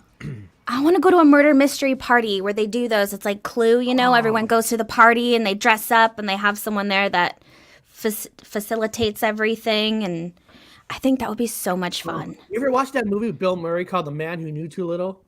Where Bill Murray goes to London and his brother, he's a goofball, so his brother wants to get rid of him. So he signs him up for a murder mystery thing. And the thing is, a murder actually really is happening, and he thinks it's a play. So he's playing along with it like he's an actor, but there really was a murder. They're really trying to kill him, but Bill Murray thinks shit. it's a game. It's a good movie. Yeah, if it's got Bill crazy. Murray in it, I'm sure it's pretty good. Yeah, he's like a failed actor in the movie, but he's like, I'll play this part out, but not realizing it's really happening. People are really dead. Huh. Pretty much just What are you laughing? Whoops! Oh. I thought it wasn't loaded. Oopsie daisy. As long as Bree don't do a Will Smith on me, we're fine. I'm finding so many cool remixes with that whole situation. I think it's hilarious. Or they put like dubstep to it, or I found a really cool hardcore one today. Oh God, it's killing me. Dear God, Jamie. I look good at coconut oil. Thank you. Oh my She has to Lord. say it twice. Wow. There you go. She's something else. Murder that ass. Wow. Yikes. Wow. Yikes. Nature takes over, I guess. This chat room gets pretty crazy at the end of the day. How you doing, JoJo? Hey, are you and Jamie going to be on my show this weekend? We should be. Yeah. Okay. What time are we recording? We are recording at 5 p.m. Central, my time, and that would be... Okay, so 3. Quickly. Yes. Thank you. Your math is so quick and efficient. Oh, I'm so bad at JoJo, math. And I still have to wake Saturday? up. I have to... What time is it? 5 p.m. Central. Central, so that'd be 4 o'clock my time. Okay. The JoJo Bone Show is live Saturdays at 5 p.m. Central Time, only on Oh, YouTube. shit, it's live. It is live. It's live. No longer pre-recorded. Hey, You should make it in the morning, make it easier for me to watch it. See, God, Chad no. Smith, I God, like no. what he does on Sunday because he does it in the morning for me, and I could get in there because now I've been using his reading and putting it on my shows on Monday. And of course, the whole green screen, it was because of Chad, actually, his ancestor card reading, and then Amber saying she saw an ancestor standing next to me on a private Oh, reading. shit. So that's why I was doing that EVP, because Chad said ancestor card. So like maybe they want to speak to me on air, and maybe that was the message. Say I am here. That's I crazy. think so, man. well, Chad, pull that back share up. that thing back up. What do you This got is- here? I did this for... I'm scared. we're live on YouTube. Jamie and Bree on there. I did this. Okay. I'm scared. Can you hear it? No. No. Oh, well, it kind of loses the whole effect. Huh? Gosh, this stuff. Is the audio on the screen that you shared? Is it muted? No, it's on. For some reason, I can only share sound if I'm sharing a tab. I don't know why, but every time I try to share on A window? stream, on a window, and boxes are checked and all that shit, it still doesn't pick up the sound. It's only if I select Tab. a tab. Yeah. Chrome tab. Yeah, because if I do this, whoops, it disappeared. Hang on. Okay, so I share it. Bam. Okay, now I do it. I click. Bree, I think it's because we use Mac. Oh, Well, balls. it's not working for me either because I go to the Enzo tab that was says guiding me window. through it last night, and I really do believe Mac has a different setting. I don't know if it's because of Chrome. I have a Mac. I love my Mac. I'm running the I show think off I of want Mac, too. like a whole ass iMac. Dude, the I've new only used Macs with the M- MacBooks, but I think I want. Brie, I if could you probably- get a Mac, get the one with the new M1 chip. It's wonderful. That's what I'm using. Because for YouTube, you need the M1 chip. Still no audio, JoJo. Man, M1 chip. What the fuck do I knows? have? because I'm using it, bringing it up in a player on my screen, right? Is it on YouTube? Oh, it's on a player. Okay. Yeah, and I share it, right? And there's no buttons to click. Service display. You know what I mean? Yeah, that's strange. Yeah, who knows? Chad, you have a new computer? Yeah, I have the Mac Mini M1 chip. When did you buy that? Right before I started the podcast, so it's probably 7 months old.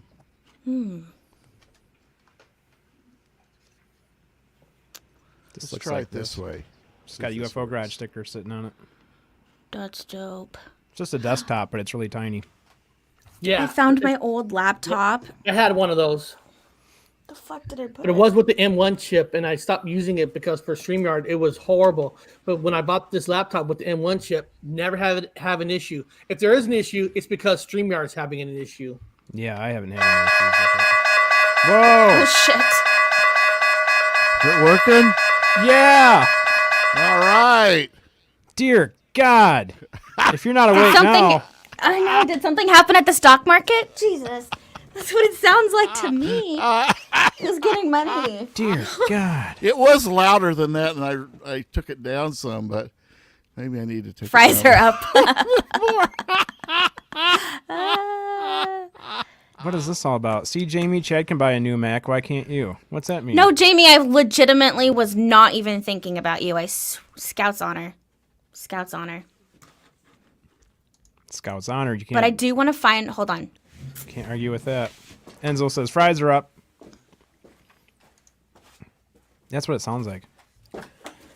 The fry oil's up. It's so I pulled funny. out my old laptop, man, where Jamie and I used to record, and I have like the coolest stickers.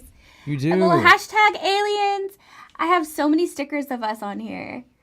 Jamie's face. Damn. Need one of these. My face.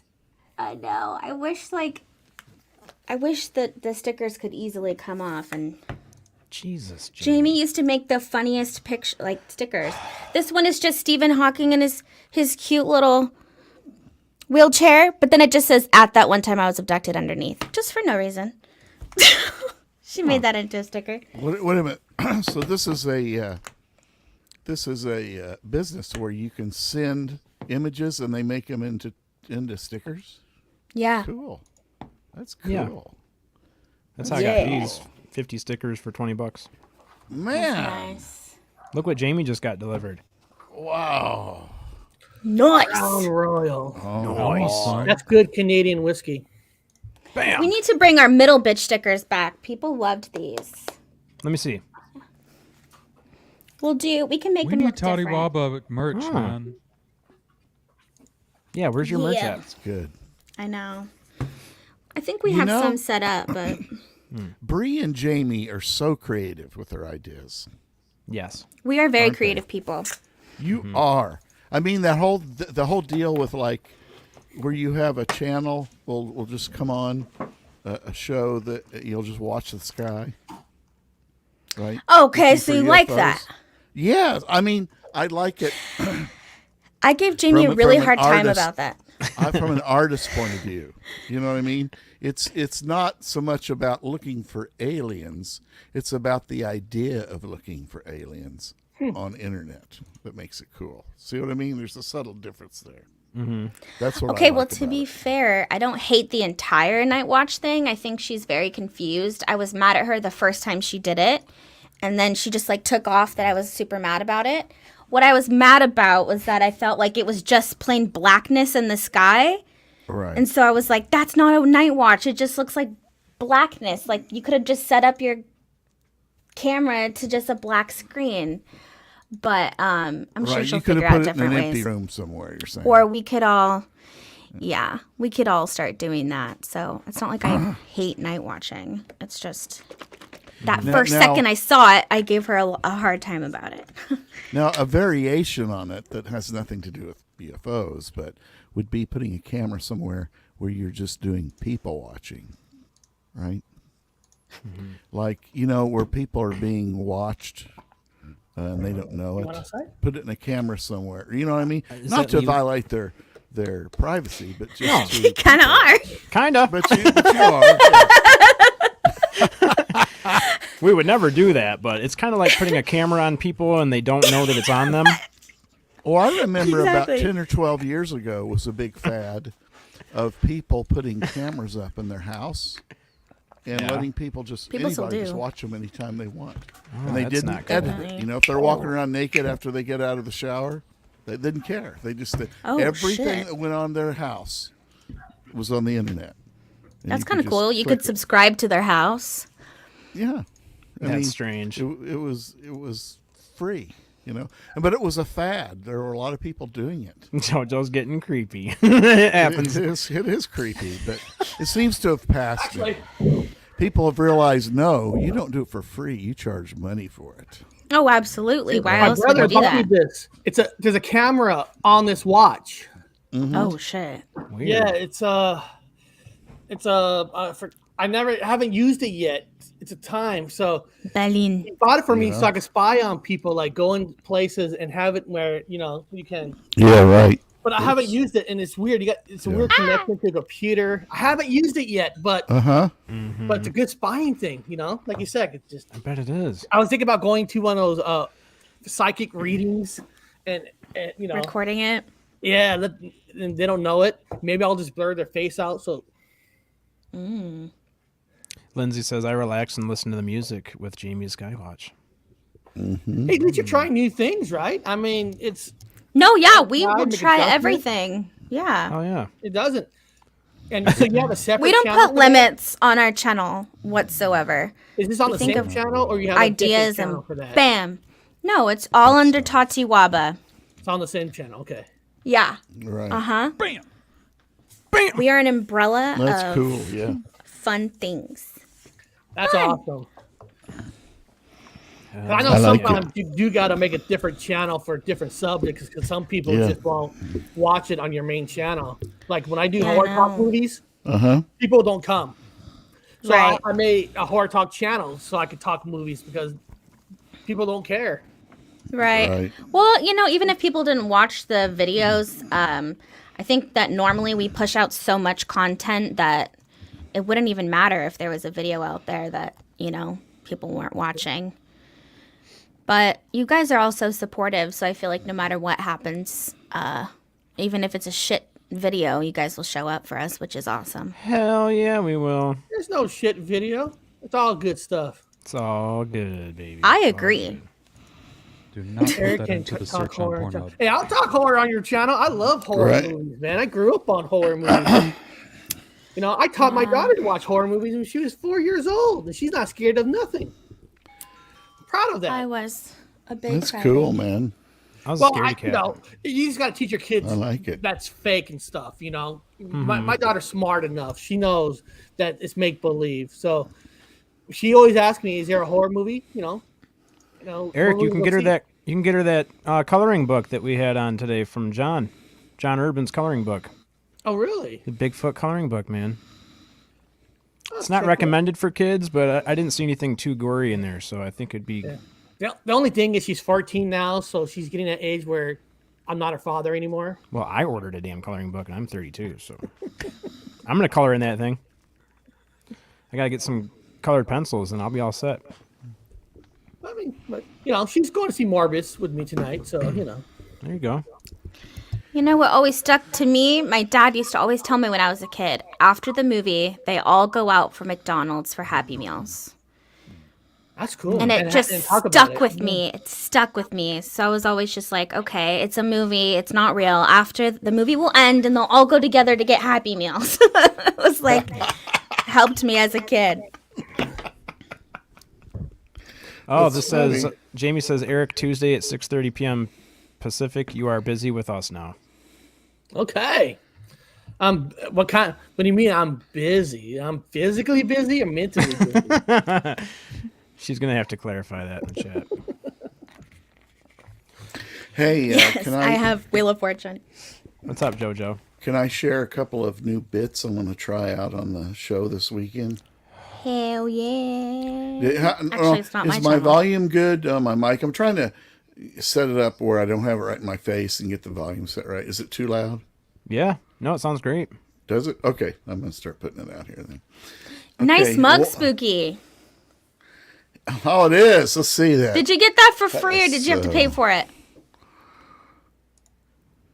You are muted on StreamYard. I wish I could unmute people. I can't. Spooky Morales. You is must on know mute. how delicious your coffee will taste in an Alien Girl 1-1 mug coffee mug. Oh, wow. Are you drinking River Moon into coffee? that. Indeed. rivermoonwellness.com. You guys know where that's from, right? Because I made it. good, I made that joke on the Golden Probes, and I felt like no one understood what that was. How could Yeah. nobody understand what that is? It gets played every 10 seconds on that show. Right? rivermoonwellness.com. He likes his coffee dark. If you don't know that, then you guys need to watch I like my coffee. more Fade I like the way Black. you said that. Let me hit Fade this. to black. Let me hit this KGR River Moon radio. coffee. River Moon Coffee. Let me hit this River Moon Coffee. Okay. Hey guys, So is before that we go, what you guys drink? You guys all drink River Moon? well, we drink coffee. I don't have River Moon. I don't drink Raymond. All right, I well, drink let me give you, Starbucks. before you sign off, let me give you the two bits I got coming up to pitch it a little bit, okay? Okay. Okay, so next, on Saturday, the JoJo Bone Show on Saturday will be featuring the first episode of the JoJo's UFO Players, which is our thespian crew. Oh, And we will be doing a reenactment of the Kecksburg UFO incident Oh, cool. from 1959, I think it was, right? do you So already have we'll have a little pre-meeting before we go on air, I hope and so. I'll Am I- explain the concept to you guys. Okay. Is there a? Yeah, we'll talk about it. No. I thought about writing out a script, but I thought, I don't want to work that hard. I can just And, imagine. and what we'll do is there'll be a general structure, but everyone will have a character and ad-lib their part. Okay. Do you know what I'm saying? Now, I think it'll work Ooh. out well because I think we have the creative team on the As long JoJo as you Bone have Show the is confidence, second to that's all we need is your yeah, confidence. I mean, basically it's doing the kind of shit we do anyway. Okay. Yeah, I mean, sounds good. But I'm going to try it. So if it works, from time to time, we will take a UFO incident, right, that's famous, and we'll reenact it for Okay. the audience so that they fully appreciate it. Do you see It what I'm sounds saying? That's awesome. cool. I just don't Actually, have should we confidence write in our own? myself. I feel like we should write our own script for that. Well, you can, well, what'll happen when we ad lib, things will come to you. You'll go with the flow. You know what I mean? Absolutely. I'm always going with the flow. Going with the flow. Okay. So not only do we have that, but now this is an idea I kind of totally stole from Jamie and Bree. Oh okay? boy. Oh boy. And Oh, this they is come on, you're the creative fount to the to YouTube. You're the standard. We all steal your ideas, right? Okay, Woo, good time. all right. So this will be called JoJo's All-Star TikToks, Oh, and jeez. or JoJo's TikTok All-Stars, and it'll be Okay. things that just humored me throughout the week doing TikTok, right? Okay. And some of them are cute and sweet, and some of them are funny, whatever, But we'll we'll play one and talk about it a little bit, okay? So Love it. that's definitely stealing off Bree and Jamie, but It's I don't cool, give a- man. I don't give a shit.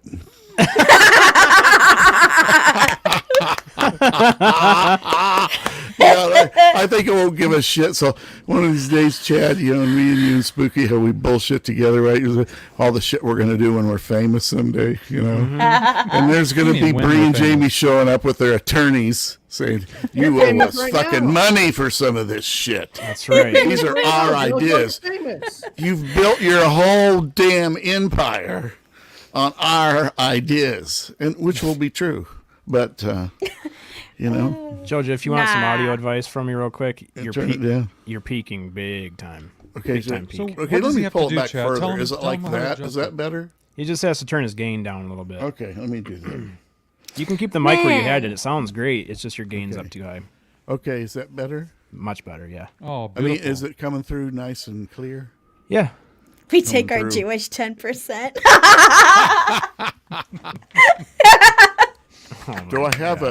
Do I have enough bass in my voice like Big Oh, Willie? shit. Big I Willie was don't giving have me that shit about my natural mic. bass. Had me fucking up my mic Friday. And then earlier this week, I tried to record something and you like couldn't even hear me. Really? It was nuts. Yeah, I've had to been like I started messing with this thing because I don't know. All right, guys. Well, we're past our time. I want to share all the people that are live today. So in 114 minutes at 3 p.m. Eastern, we've got, I keep wanting to say Gypsy Road. We've got Paranormal Highway. Eric's live show will be live. You guys can see that, One of right? the best You shows see, on YouTube. I'm president. I look good as a president. Obviously, he's president. You do, man. You guys know I did technically ran for president. Excuse me?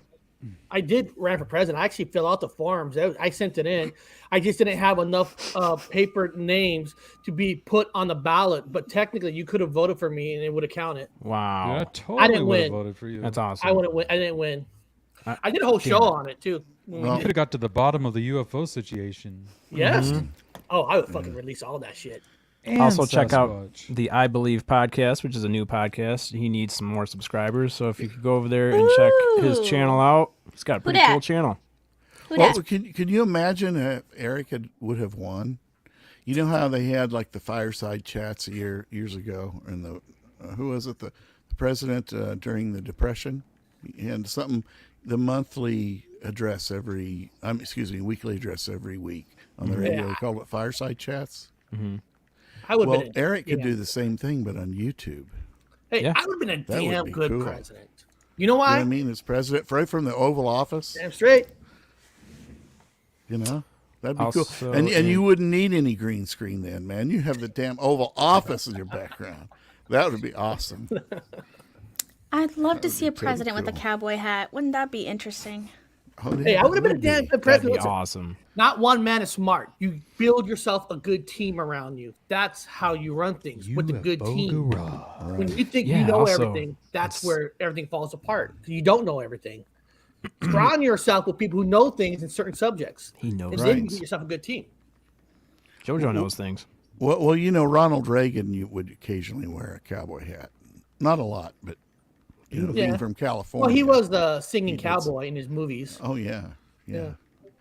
he was. Also, I in can't sing, people. I 7 can't hours, sing, trust me. make sure you catch UFO Garage. They've got UFOs in Japan and astral projection. 9 p.m. Eastern, 7 p.m. Pacific. Word up. It's going to be hot. It will be good. 6 p.m. Pacific. Sorry about that. Also, Well, we it have always is. the April Fool's Day Oh, stream man. going on over Mañana. at that one time I was abducted by aliens. If you're not subscribed over there, you are missing out. Go check them out. Man, I can't sleep at night Don't be right a now fool. because I'm afraid I'm going to miss this show. I have the reminder set, The April and I Fool's Day have a show? couple of alarm clocks set up. You know, for the April Diane's Fool's so Day cute. show. He's so cute. I don't want to miss that. You know, Well, don't miss it. I can't Don't sleep. miss it. Don't be a fool. I'm afraid I'm going to oversleep and miss it. I'm gonna Yeah, call you you. don't wanna Wake do up, that. motherfucker. I'm gonna call you and play that alarm that you just played us not that long ago. Oh yeah. So you answer and it's Oh, just that would be blasting in good. your ear. That would be good. Cool. I hear the music. All right, guys. Well, this was a fun show. Remember to go to Amazon and buy both of those books from the famous John Urban, Right who on. we had on a show earlier today. And maybe if- go buy an Alien Girl cup. Go buy an Alien Girl cup. God, that's Absolutely. so cool. Best coffee I ever had. Tastes the best out of an Alien Girl 111 cup. You're damn straight. All right, guys. Thanks so much for being here, and we'll see you Bye, guys. tomorrow at the Paranormal Chop Shop with Anne Celine. Oh, that'll be good. Hell yeah, that's gonna be great. All right, thanks Bree. Thanks Love you Eric. all. Thank Thanks you. JoJo Bone. Thanks Thank Spooky. you so much. We will see you guys tomorrow. Bye bye. Have a great day.